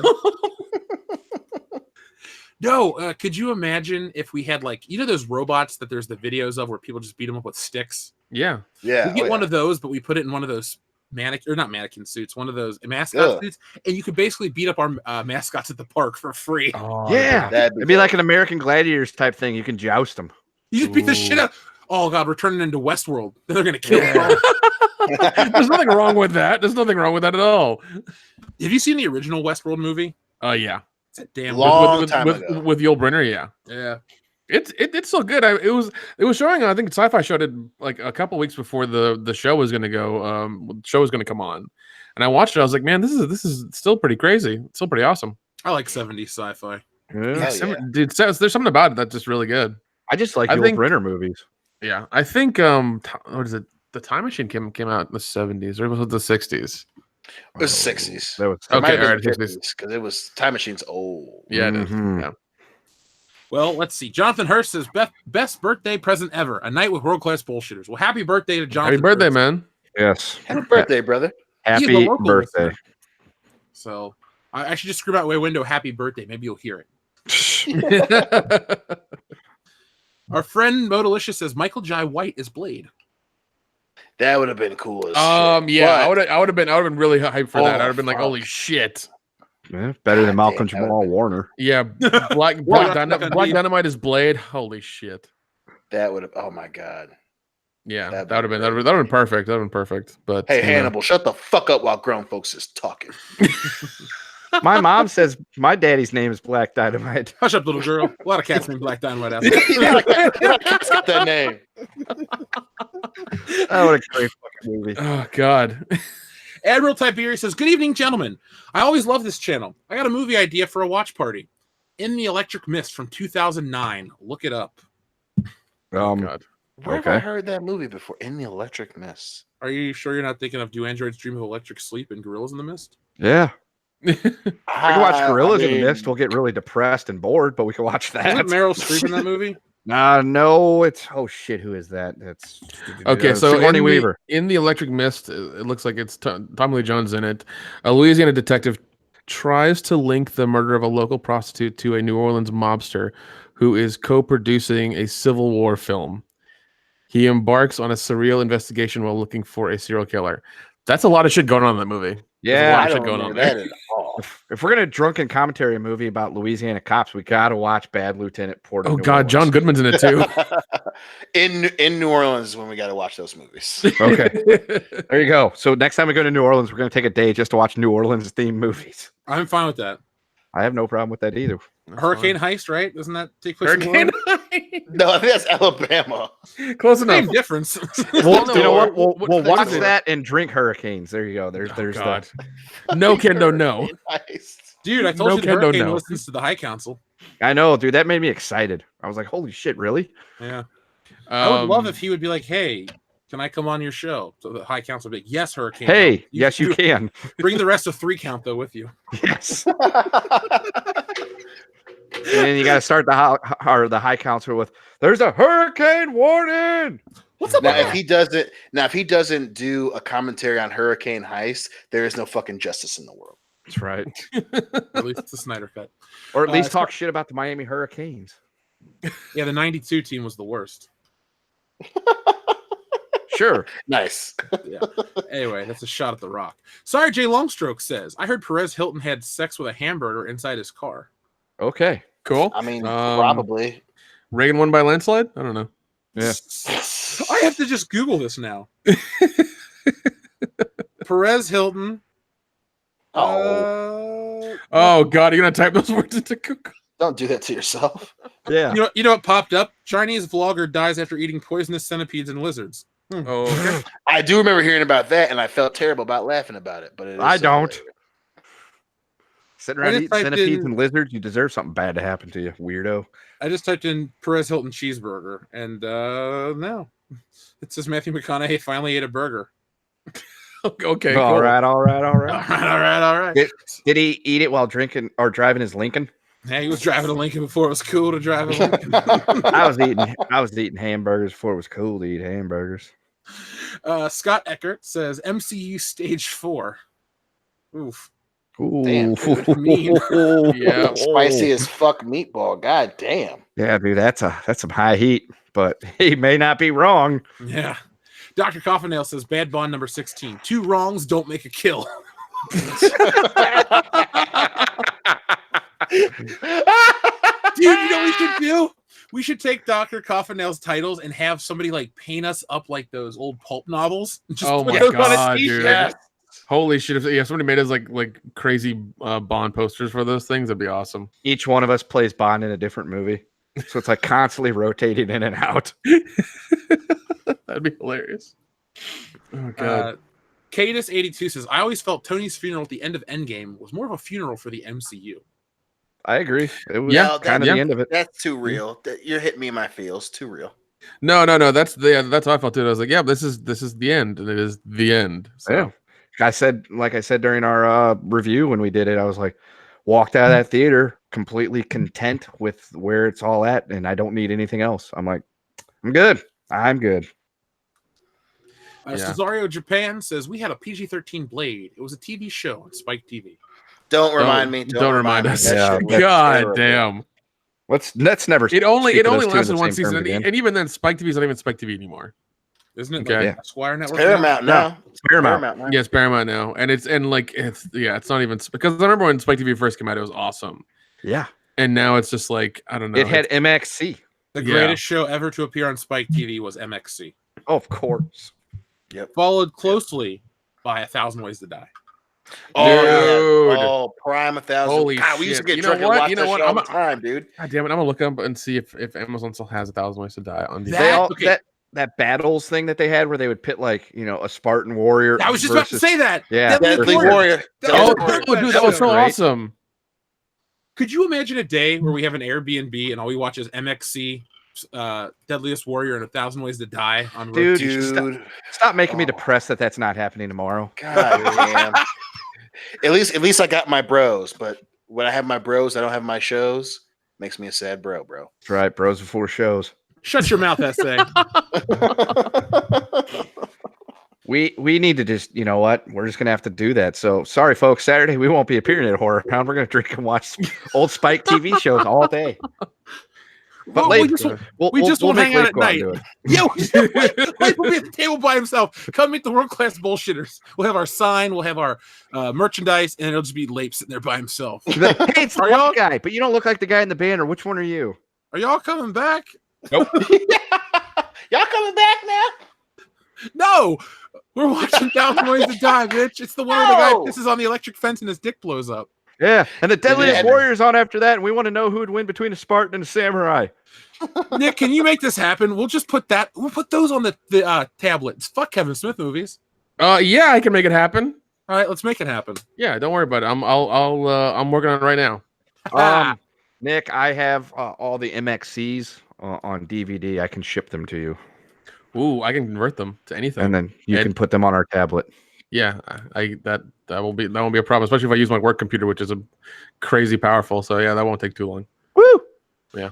Admiral Tiberius says, I'm looking forward to Doctor Strange 2 with Scarlet Witch, especially since it's supposed to be a semi-horror movie. That's about all I'm excited for. Yeah, but it's MCU doing a PG-13 semi-horror movie, which is just like, eh. I like the other version that they put out there. It was called Dicker Strange.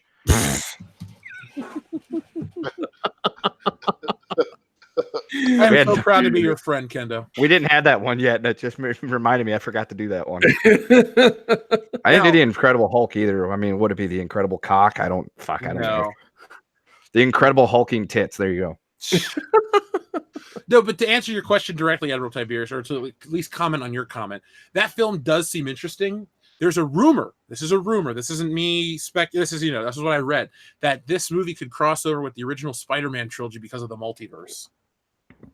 There's an article out there. You guys can look it up yourselves, but I would shit if that was like, yeah, they're gonna cross over and there's classic Spider-Man. I'd be like, oh man, Doctor Strange. He shows up in New York and fucking Tobey Maguire goes swinging by. Yeah, he'd be like, Spider-Man, we've met. And he's like, I don't know you. Yeah. I don't know what the fuck you are. I think just to see that suit on screen again would be enough for me. Oh my god, that'd be fantastic. Next Comic-Con, or whenever that movie comes out, the Comic-Con after, we're finally going to get a high-end Mafex Tobey Maguire Spider-Man figure. Huzzah! Fucking Mafex is making some splashes here in the last few days. Did you get Batman pre-ordered yet? No, not yet. I gotta do that. Dude, you gotta get that Spider-Man. Yes. Oh god. Comic paint Spider-Man. That is the most beautiful action figure I think I've ever seen. No, agreed. That's it brings back nostalgia. Wanderer says, to describe my feelings on Femthor, I'm going to use a quote from the 2002 movie The Count of Monte Cristo. Why? In God's name, why? Because they have nothing better to do. I saw that in theaters, The Count of Monte Cristo in 2002. My grandma took me to go see it. I'm kind of jealous. Actually, I love that movie.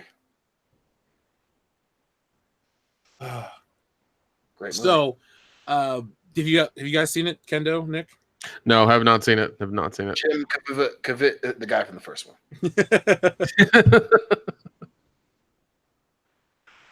Mako Rex says, was rooting for DC, but they're bringing in J.J. Abrams to do Superman and Green Lantern. Not sure I feel good about that.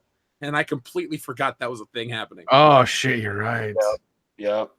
That's not a great idea. You're going to get some weird-ass J.J. spin at the end of both those movies, especially Green Lantern. You don't need Green Lantern to be fucked up. Why risk it with J.J. Abrams? God damn, man. Like, you're going to have some green lens flares, and then it's going to be, oh, he was dreaming for part of it, and then this is really him fighting Sinestro. It's like, fuck. Yeah, it's not going to be good. And Superman's going to be not Superman. Right. It's going to be J.J. Abrams' interpretation of a Superman struggling with what it means to be here. No, just make him the Boy Scout and some crazy-ass villain, and he beats him the fuck up. I want to see Superman fight Metallo, Parasite, and Bizarro eventually.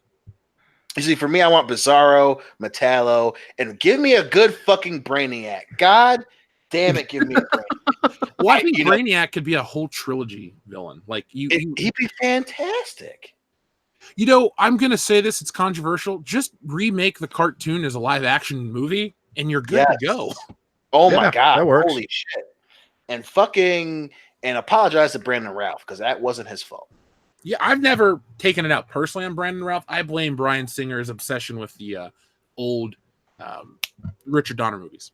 Yes, and I thought he looked great as Superman, and and it just makes me so upset that the closest, like, not legit, but the most clear cut vision of Brainiac we got from fucking Smallville. I'm like, God. That's I heard how was it the kid from Smallville? Well, he's a guy now. He wants to revisit that as well. He wants to. I think they confirmed that he's gonna, if they do a Superman multiverse movie, that he said that he'll do it. Oh, that'll be good. Yeah. Him and Brandon Routh both said that they would do it. Yeah. Tom Welling and Brandon Routh were all for it. I was like, holy shit. But I think Tom Welling's kind of softened on his time on Smallville, which is cool because that very clearly is his best thing that he's ever done. And it's like, hey, yeah, fans love you. I'm sorry that you were in that show, Lucifer, but hey, we all can't get a win. God, that was really mean.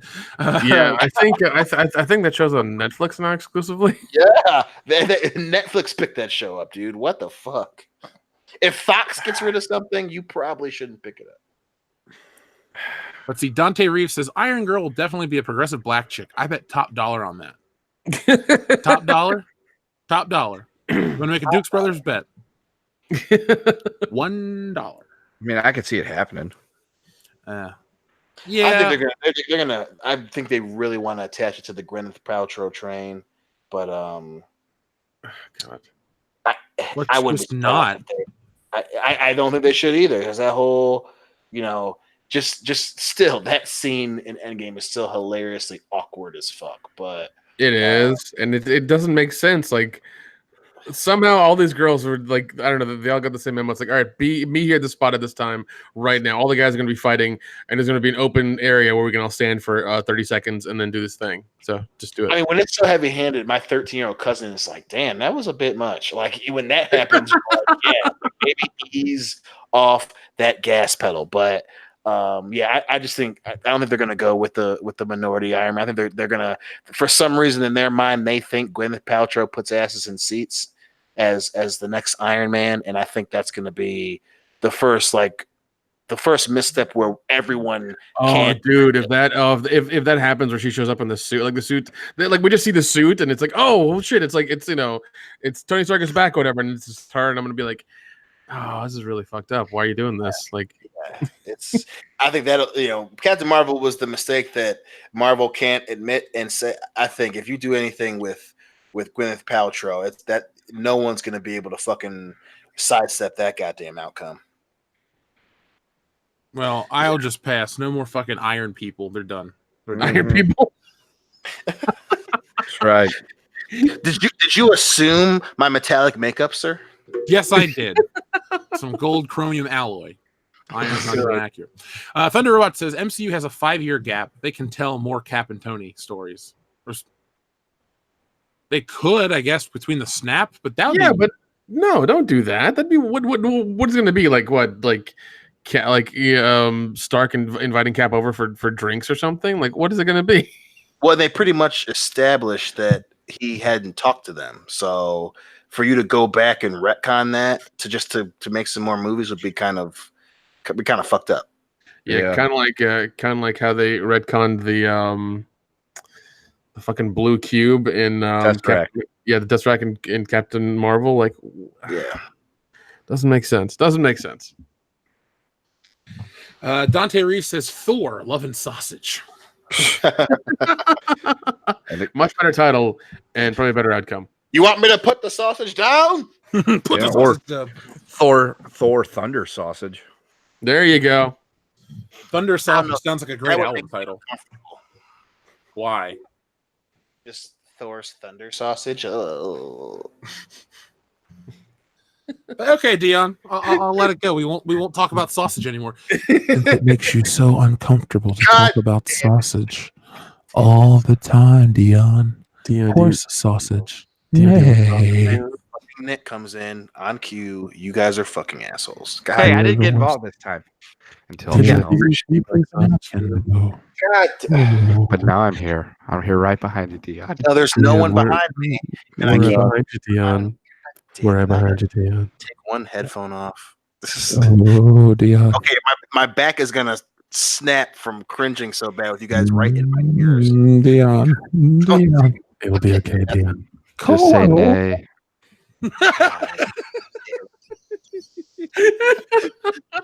I miss doing that to you. God, I fucking Stranger Things season 3 like this. So is Will Byers gay? Find out next time on Dragon Ball Z.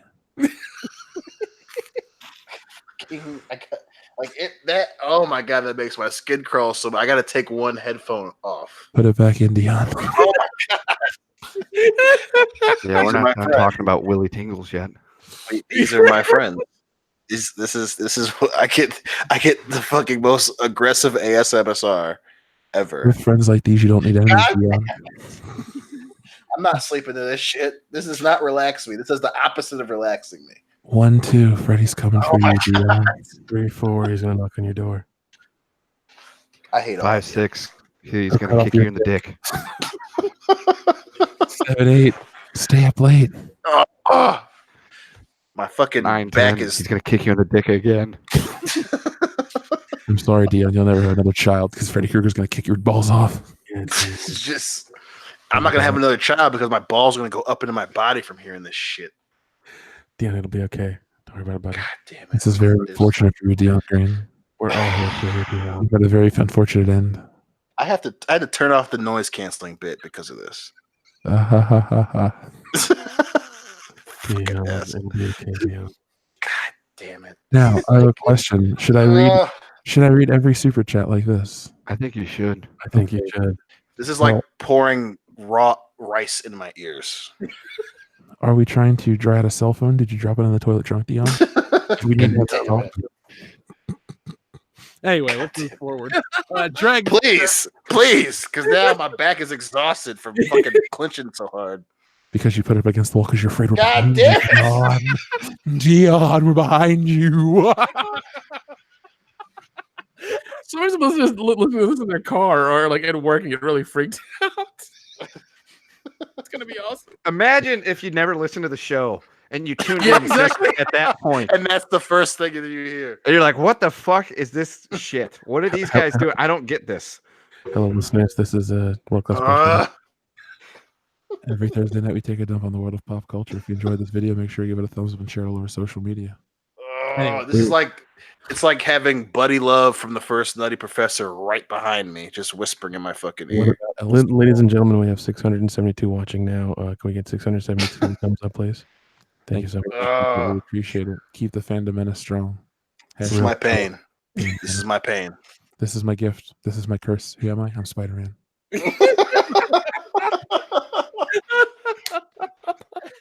moving forward, finally, our friend Dregs says, "My 30th birthday is Sunday, and I'm a busy creator." Well, happy birthday in advance to our friend. Happy birthday, buddy. Yeah.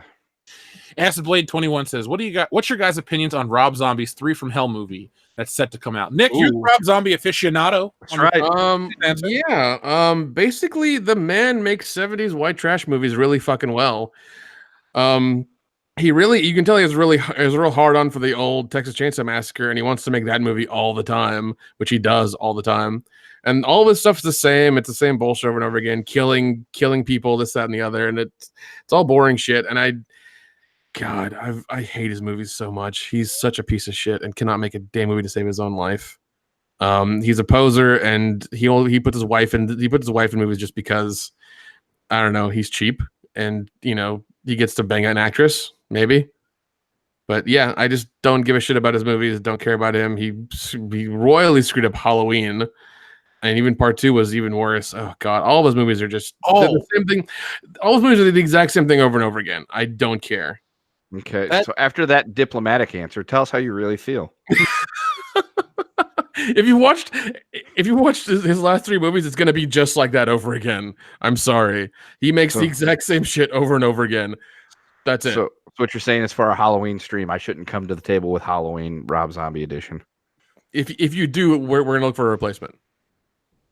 Oh shit! Nick pulling out the seniority card on you, Ken. Yeah. Damn. Luckily, that's not the one I was thinking of, but okay.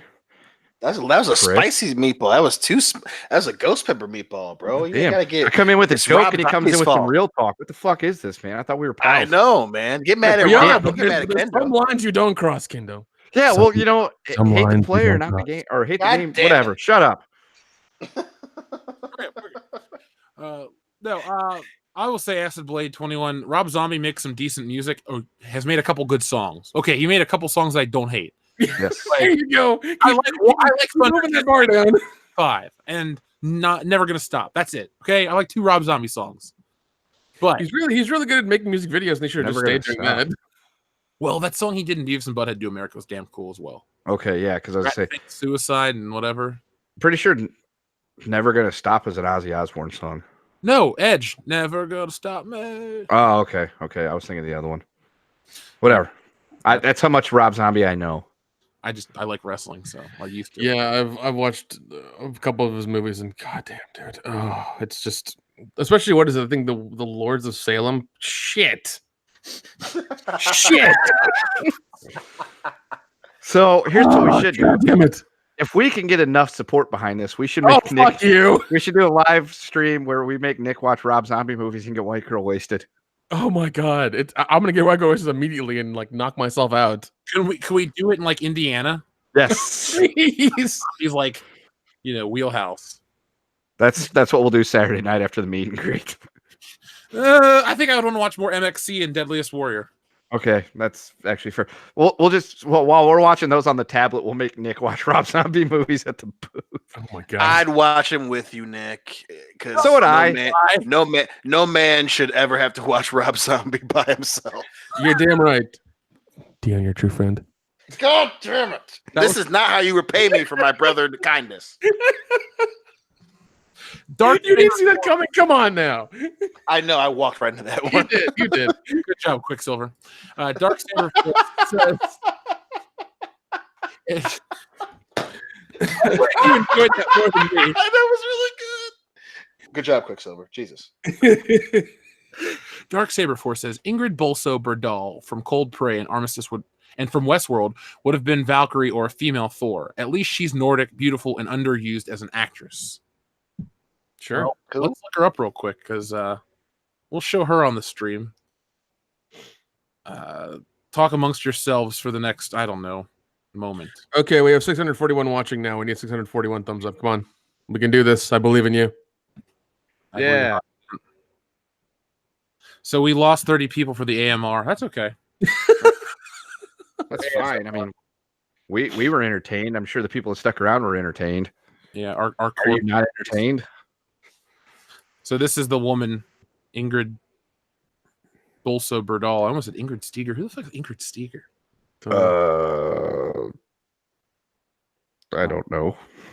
Yeah, I mean, yeah, she'd work. I've never seen any of the stuff she's in, but I mean, she looks the part.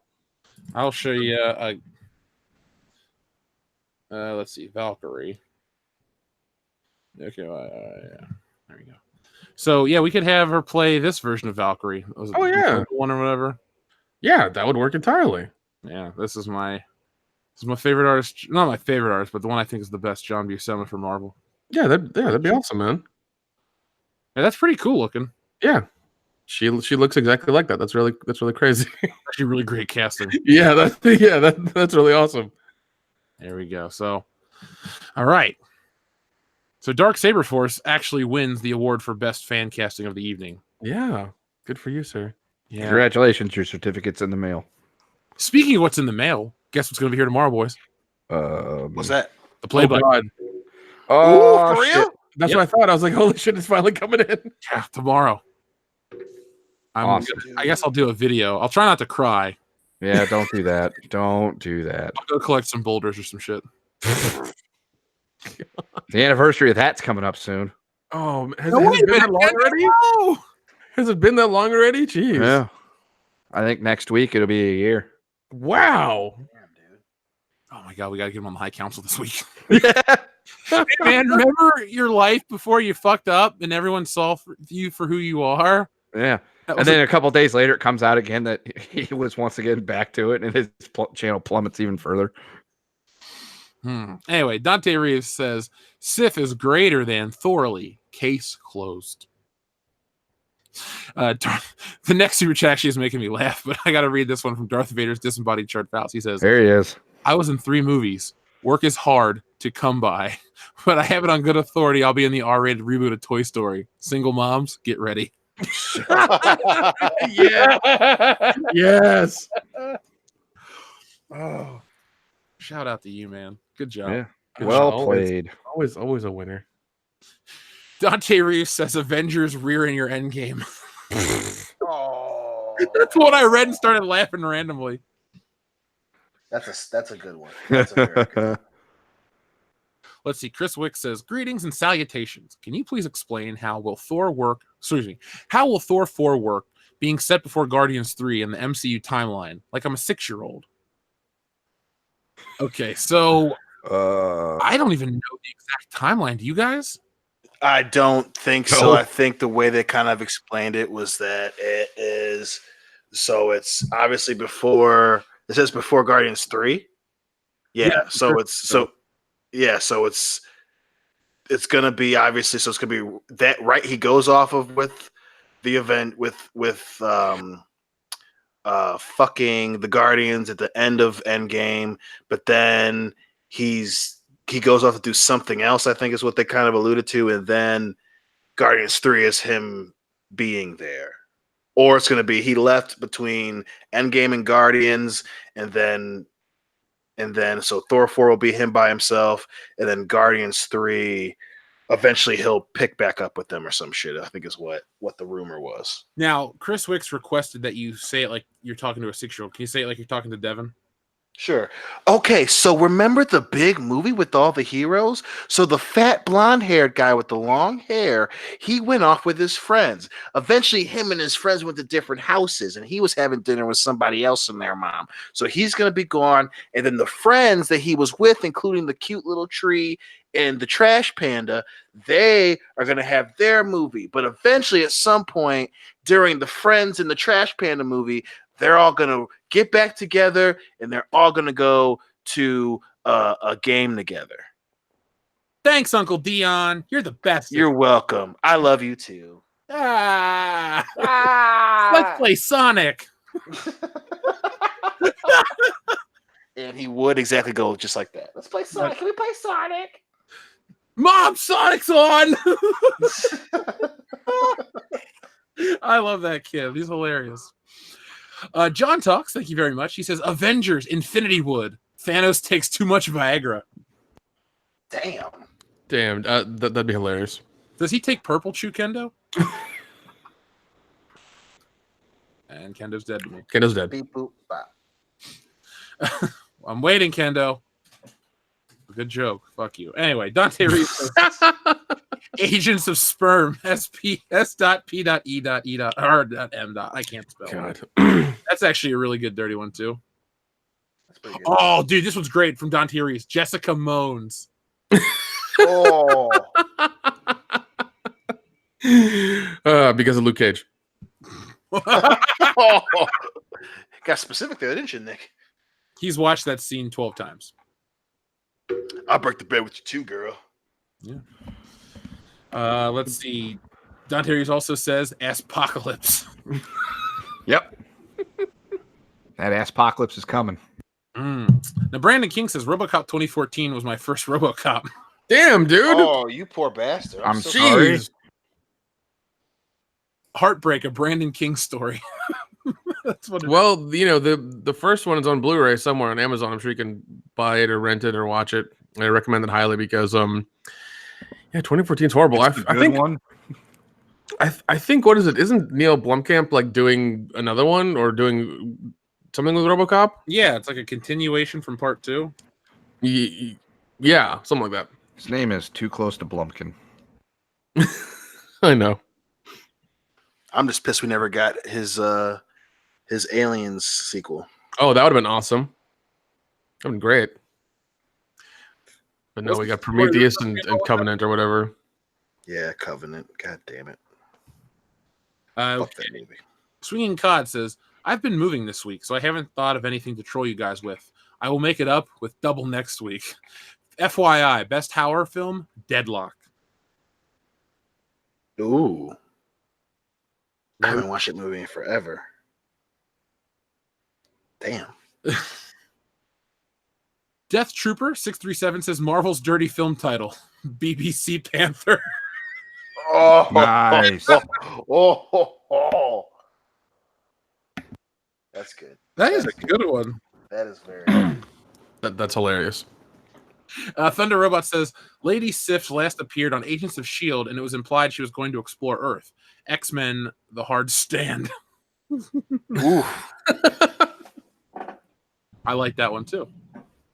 Darth Primus just says Dong Pool.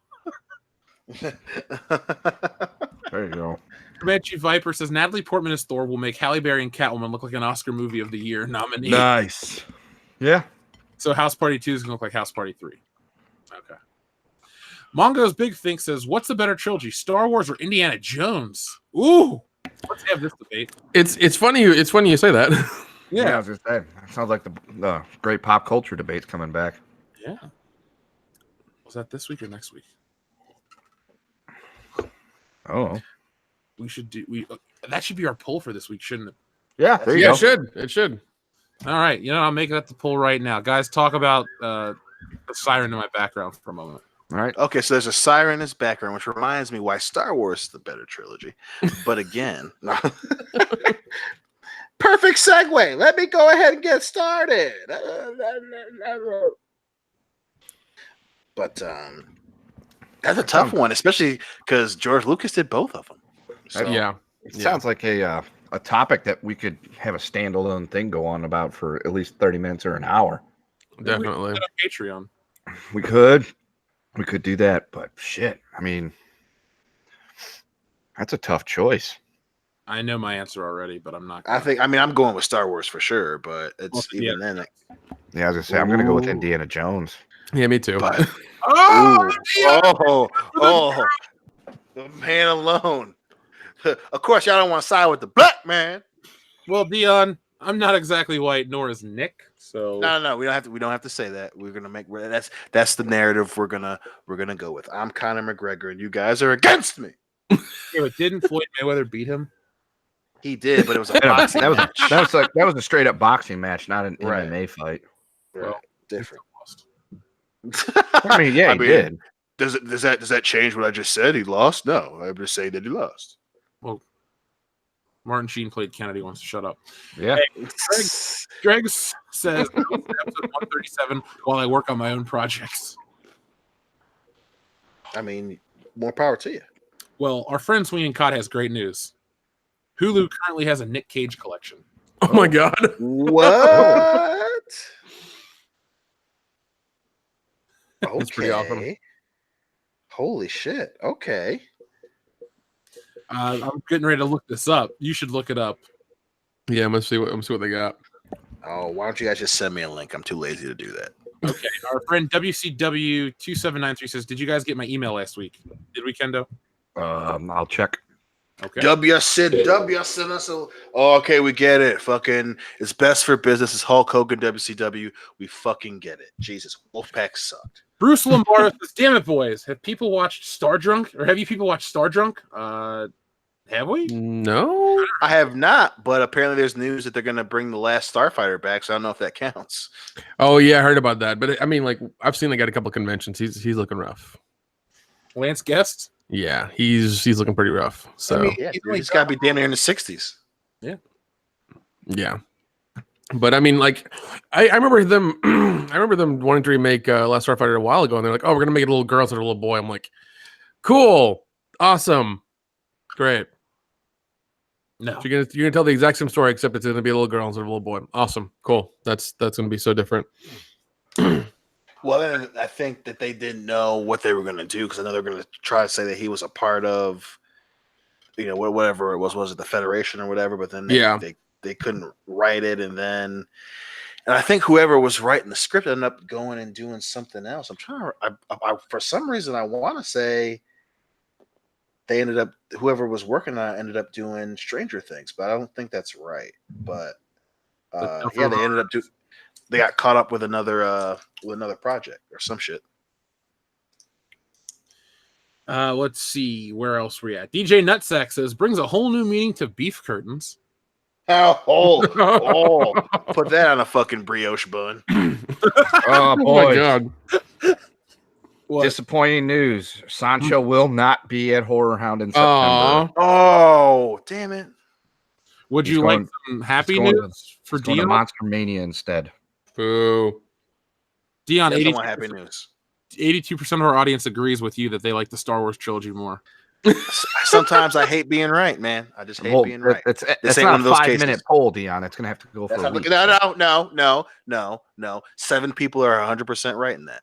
Yeah, there's only been 47 votes. We're more, people following us on that. So No. So, yeah. Shh. No, this is fine. Let's go ahead and close that out, and we'll take that as gospel. Next week at this time, we'll read the results. Dreg says, if you had Matthew McConaughey driving you with Billy Bob Thornton's Sling Blade character in the passenger seat, well, what would the plot be? We're gonna go get some pussy. We would just go get cheeseburgers at 4 a.m. and he would tell me. Or that would be the weirdest strip club visit in your entire Yeah, I'm about to say. I mean, I made my best friend at the strip club, so that's true. That's true. Sling Blade being awkward at a strip club, and then Matthew McConaughey just like aggressively going after the buffet and eating it real slowly. And then which Matthew McConaughey are you getting? Are you getting Matthew McConaughey from Fast Times, or are you getting Matthew McConaughey from The Wolf of Wall Street? I mean, Wolf of Wall Street. No. The Wolf of Wall Street with the chest pound bullshit and the cocaine. Like that's what I want. That's what I want. Tropic Thunder with the special sun. Oh God. At least you got to pick yours. God, it's a great movie. Oh man. What else would we do with Matthew McConaughey and Billy Bob Thornton?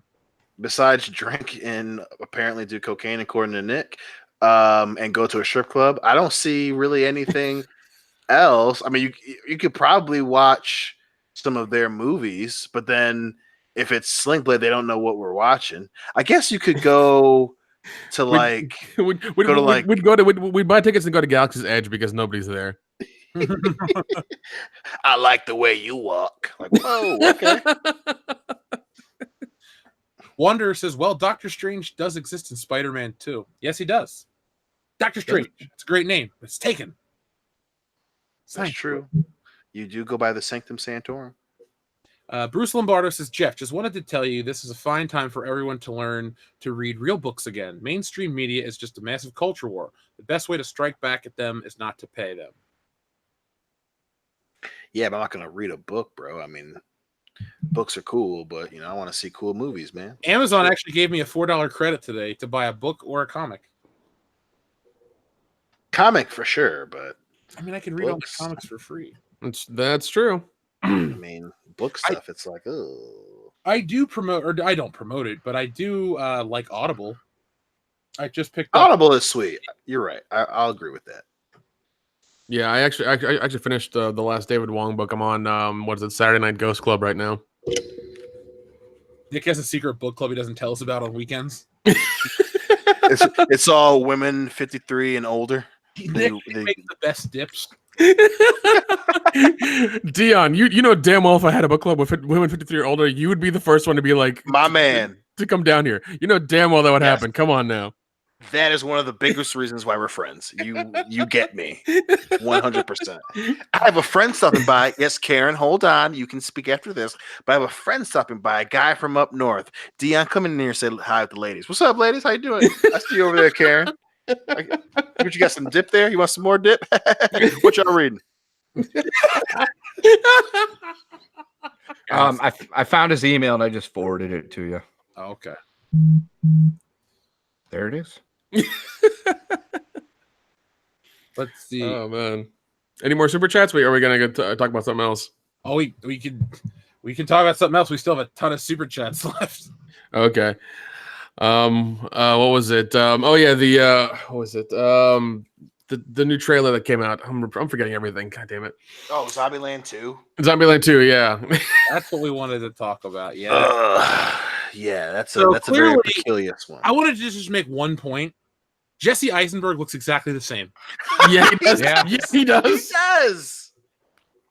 Continue. I'm done. I've said my piece. Yeah, that's weird. Yeah, that's really weird. Listen, the trailer ended well, but the beginning of it was rough. I was like, God damn, okay, we're sticking with that. Okay, cool. And it felt like they pulled it. It felt like they pulled a Bad Boys 2 and wanted to, like a lot of the gun stuff, and they were just trying to like the beginning looks like a grade A like Academy Award winning film with the names coming up and their credits and everything. Yep. Yeah. And then like they're shooting guns. I'm like, what are you doing? Like it looks like you're making a drug movie. What's going on right now?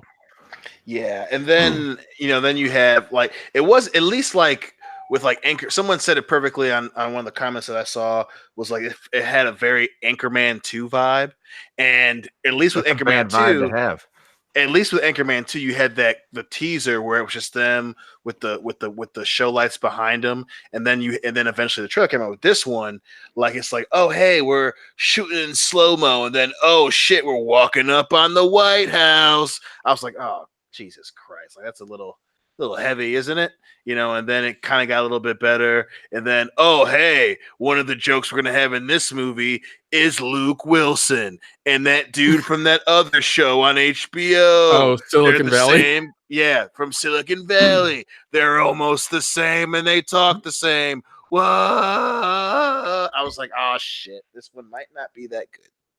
I think it's been what 10 years since the first one. Yeah, dude. So I mean, like I'm happy the trailer came out. It looks interesting, but then again, it's a trailer, so like all the cool shit might be in the trailer. So I mean, it's gonna be, I'm on the fence about this. Yeah, the trailer did nothing for me. You guys know from last year when we did it for Halloween, Zombieland's one of those movies. When I first watched it, I thought it was great, and then every time I've watched it since then, I've disliked it more and more.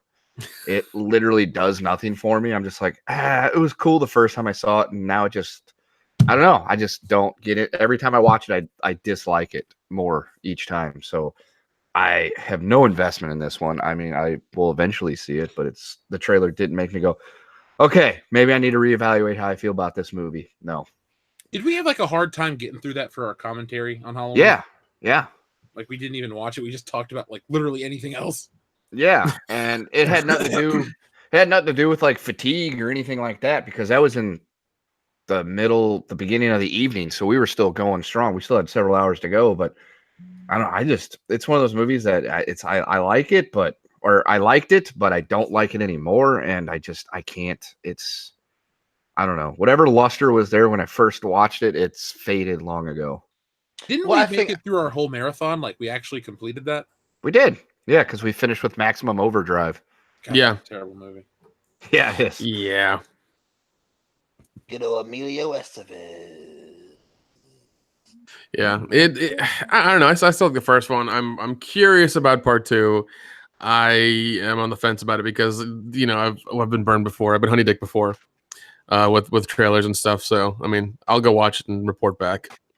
Well, I'll watch it, and I do like the first one a lot still, and I think the thing that a lot of folks tend to forget, especially when they do sequels 10 years after the fucking first one, is Zombieland was still kind of feeding off of that zombie / Superbad craze, where it was, hey, you've got the quirky guy, it's the same kind of thing that was in Adventureland. You got the quirky guy, you got the sassy girl, and then, we've got, Woody Harrelson, who's the cool dude with the guns and shit, then you got the wisecracking little kid.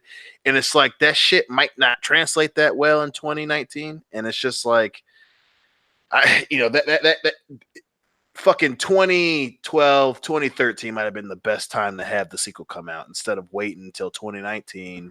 When Jesse Eisenberg is not that, it's not cute anymore to be the quirky kid. He wore that fucking welcome out with Batman v Superman. It's not the cute thing to do anymore, especially the little girl. Now she's fucking an adult now. It's like, well, that's fucking weird, But I agree. Michael Cera sucks too. Well, not just that. I mean, we're on the we've been on the decline of the zombie craze because of Walking Dead has been oversaturating the whole thing. So we're on the decline of that, and this, I don't know. I mean, this is going to be weird to see people's reaction to this because we're having zombies again, as being a big mainstream movie. So we'll see what happens. I mean, I also watch it because I saw the first one. I'm definitely going to go watch it day of. But it's going to be interesting to see the audience reaction to this. I think it'll fail. I'm pretty sure it will. Yeah, it's going to fail hard. I read the email, by the way, and I watched the Miami Vice clip. I know that episode very well. It's the one where he's like an assassin with a weird wig. He's got like a perm and glasses, Nick. I know you've seen the episode. Oh, God. Oh, jeez. Mega Jetty 1 says, I made a tweet for my idea of a new Star Trek. Go see. All right, Nick, check out Mega Jetty 1's tweet. All right. Unknown says, Dion, horse behind you. Easy. He also says, and Rob Zombie, go back to making music, damn it. Yep. Yeah. Swinging Cod says, I was sending 4 copies of Man-Thing as my next Patreon commentary, but I think I'm going to throw down the Devil's Rejects first. You're welcome, Nick. Oh, God. Good job, Nick. I hate that. Oh, God. You did this to yourself and us too, you asshole. Hey, it's still okay. Controversial opinion, but it's going to be better than Mother. Well, duh. Yeah. How's that a controversial opinion? Getting punched in the Rob Zombie, balls. that's why I really hate them. I hate him as much as Dion hates Zack Snyder. That's true. You do. Hate I him can a wake up in the lot. morning and find the house completely engulfed in flames around me, and that would be better than Mother. Yeah, that's true. Thank you. So you're controversial. I mean, I would, if you're like, hey, watch The Devil's Rejects 20 times or watch Mother once, I'd be like, no. They're like, okay, Devil's Reject 10 times and Mother for 15 minutes. Devil's Rejects. Our friend Cesare Japan says Spider-Cest into the Ultimate Spider-Woman. Oh, God. Oh, If you're going to do Spider-Cest, it should be into the Ultimate Spider like sister or something like that. You got to really. Oh, my God. Tell that. No. It's got to be into into the Ultimate Spider stepsister. Like, that's the thing. now I could watch that one. Yeah. Well, I said no more Spider-Man films this year. Going back on my word. yeah. Salvador says Flippadelphians, Infinity Hooer, starring Frank Reynolds. Okay, Shelly Roberts has an important question. How many bombs in a row do you think it will take to convince Marvel/Disney that woke equals broke? There's a horse behind you, Dion. Oh, fuck you. I'd have to say, I mean, one would be enough. I mean, if they lost, if they lost Ghostbusters, I don't know if that one was where they lost Ghostbusters money. They lost $150 million. Or they lost. Yeah, but look at what they did. They're doing part 3 now. Of Ghostbusters.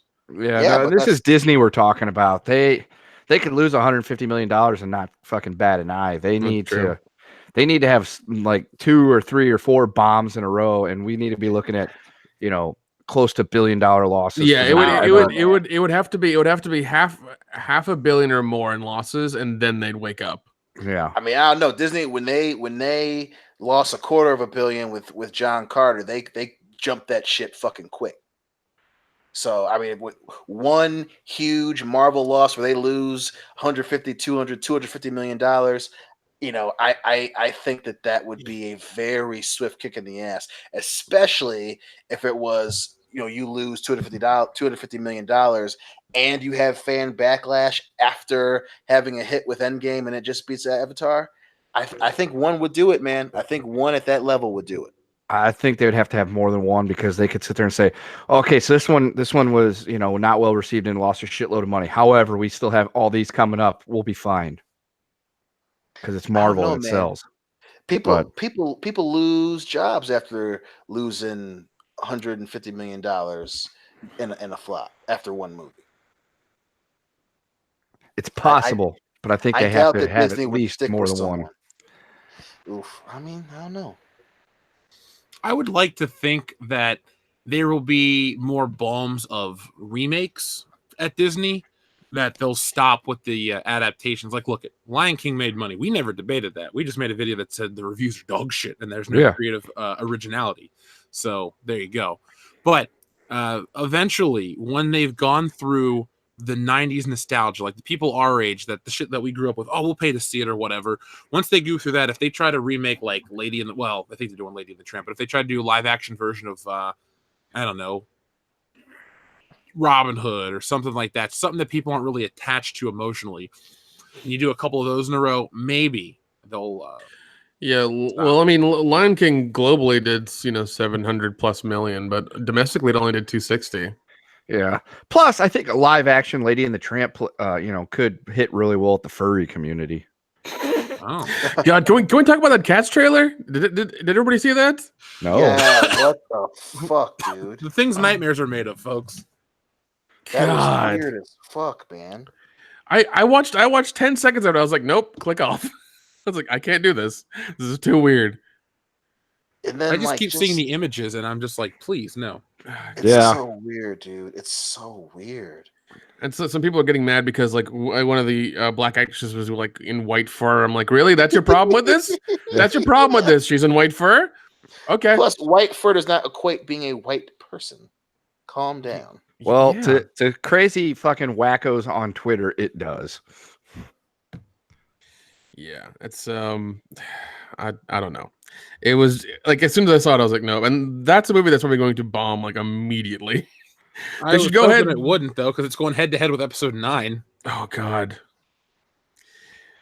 And it's not going to make any money, and they should pull it from theaters and just put it on VOD. Honestly, just do that because you freaked out the internet in a massive way. Just put it on VOD. What Put it on if they Netflix. go back to the drawing board and redesign it like Sonic the Hedgehog? Yeah, that could work.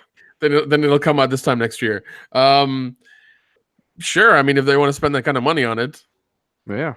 Or they could just, take our ideas from the R-rated Disney movies and do a live-action Lady and the Tramp featuring furries with lots of yiffing. and spaghetti. Yes, yiffing over a spaghetti and meatball. oh God. That's a spicy meatball that Dion likes. Yeah. I like the Dumbo one the best. I think that's our best R-rated one. Yeah. Stallone That sounds as like it could be a Dumbo. lot of fun. And you in the Lion King. Brother! Yeah. Ah! Brother! Long live the king. Yeah, if we do Lion King, I have to play Mufasa and Scar. It has to happen. Listen, and not only that, but that scene specifically in the new Lion King was hilarious. It wasn't supposed to be hilarious, but god damn, it was funny. Trader, you went and saw it. Well, yeah. I got You- kids. Yeah, okay, Heath Slater. No. Mhm. Mike at D2 says, screw you guys for going live without telling me. We only posted on our both Facebook pages, Twitter and Hit the Instagram. bell, bitch. And we We only might- go live every Thursday night at the same time every week. Yeah, for the past 2 years now. 2 More- years. Yeah. Yeah. Yeah. Well, the live thing's been, Oh, yeah.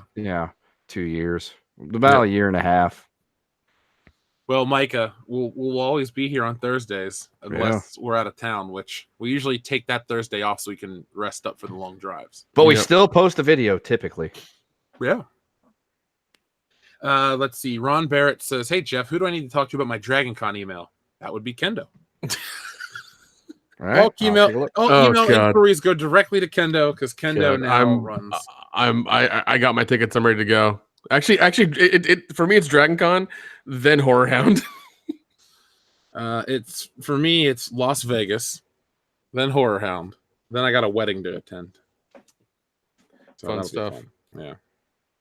I got to go to work. Yeah. So you guys have fun. I'll be at work. We will. 007 Cloud says, do I get multiple, or say, Micah D, wait, I'm way off. 007 Cloud says, Brunhilde Valkyrie is in Marvel Ultimate Alliance 3. My friend Dan bought that game and he swears by it. I kind of want to get it, but I don't have the time right Wait, now. hold on. Brunhilde Valkyrie? What the hell is that? The white woman version that we just looked up. Okay. Let's see. Micah D2 says, I just want to say Salvador's stream was great. Thank you. You're very welcome. Salvador is a great person to have on the show. I'm a fan. You can check out his channel, 2 Cent Toys, if you want more Salvador. And we'll have him back on. I just got to figure out a time because I don't know what my live stream is going to be like for the next 2 weeks since I'm going to go to this meet and greet with Gary now. So 007 Cloud says, do I get multiple awards for my fan casting during the Spider-Man stream? Yes, you get a Saturn Award. We're going to give you Ryan Johnson's Saturn Award for The Last Jedi. Yeah, he doesn't need yeah. it. Yeah. He doesn't need it or deserve it. So yeah, we'll just steal it and mail it to you. We'll just write 007 Cloud over Ryan Johnson. We'll just There you get go. some masking tape. 007 Cloud. Your friends at World Class Bullshitters. There you go. Let's see. Micah D2 says, I SC whatever the F I want. LOL. Okay. It's a free country. Micah D2 says, sub to Salvador. Wonder says, Jeff, have you listened to the Ode to Superhero yet? I have not. I don't know if somebody told me to do that. I will. I'll check it out, though. Micah D2 says, gotta go, guys. I have important work to do tomorrow. Can't effing wait to listen to the rest of this tomorrow, so make it a long one if you can. No pressure. We effing see what we want, bro. Kevathar1138 says, Dion, you're a centaur. There's a horse behind you. And I almost spat my beer all over my television. That'd be what, your second TV in this 2-year span? Yeah, and it'll be my second TV this fucking year. As your kid threw a Switch controller through the other one? Oh my god. Yep. His ass was grounded for forever. Is he allowed to play the Switch yet? Yeah, but not by himself. We gotta stay in the room. Because fuck that kid. Hey, Dr. Coffin Nails, if you're still listening, we'll just hand deliver it to you at Horror Hound. What is it? Early birth certificate. Okay. Let's see. Micah D2 says, Dion, I'm so hungry I could eat a horse. I misspoke. Peter Griffin. +1 for the reference. Yeah. So it's funny that Micah D2 sent in the super chat that said, hey guys, make it a long stream so I can listen at work tomorrow, and we're about to close it out. Yeah. We're doing it just because we you asked us to do it. So there you go. Yeah. It's opposite. Averting your expectations. Yeah, we're sending 007 Cloud a Saturn Award. We're subverting your expectations. We are the we're a bunch of assholes. So lowered expectations. Yeah. Yeah, it's time for us to go over to our after hours portion. So if you're a patron, folks, we're going to go over to Patreon, record our after hours, and we're going to also do a little Stranger Things. So if you're a $5 patron, that should be available this weekend for you. So if you're like Salvador, you got a lot of shit to listen to, and you're not going to have a lot of free time. So be like Salvador. So is there anything you guys want to talk about? Nick, promote your channel. Yes, every Friday I do a podcast called Scary Drunk, where me and my friend Scotty get drunk and talk about independent horror movies. It is on the channel Real Independent Productions. Real with 2 E's because film pun. And it's a wonderful podcast. Go listen to it. Give me a sub. Give me a like. Give me a follow. Share the podcast. Help out with everybody. Everybody to watch it and everything. So please, need the help. Yeah, I give you thumbs up and I follow. And I appreciate it because it's good content, and you're my friend. Yeah. I listen and occasionally apparently participate. So that's true. Last week you did participate. I sure did. Yep. There we go. That's it right there. Real Independent Productions. Can we get that to 200 subscribers right now, folks? Ooh, shit, that'd be nice. That'd be real nice. It's only 18 away. Yeah. Real nice. I believe in you, folks.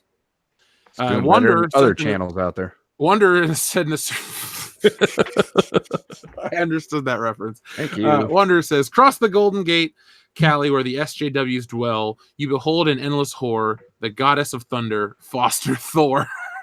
Oh my god. Damn. Yeah.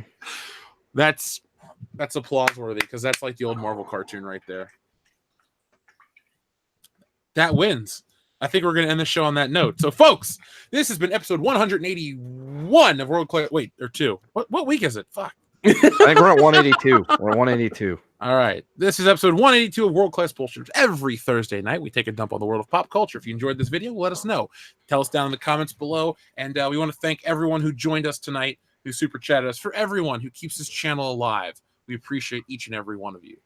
Like I said, there's a bunch of Patreon content coming your way. And until next time, folks, what is it that I always say, Dion, at the end of my videos? Be excellent to each other. Damn it, I was hoping you'd give me some bullshit answers so I could go. Oh, damn. .com. Datcam. Chris Brosnan. Chris Brosnan. Chris Brosnan approved.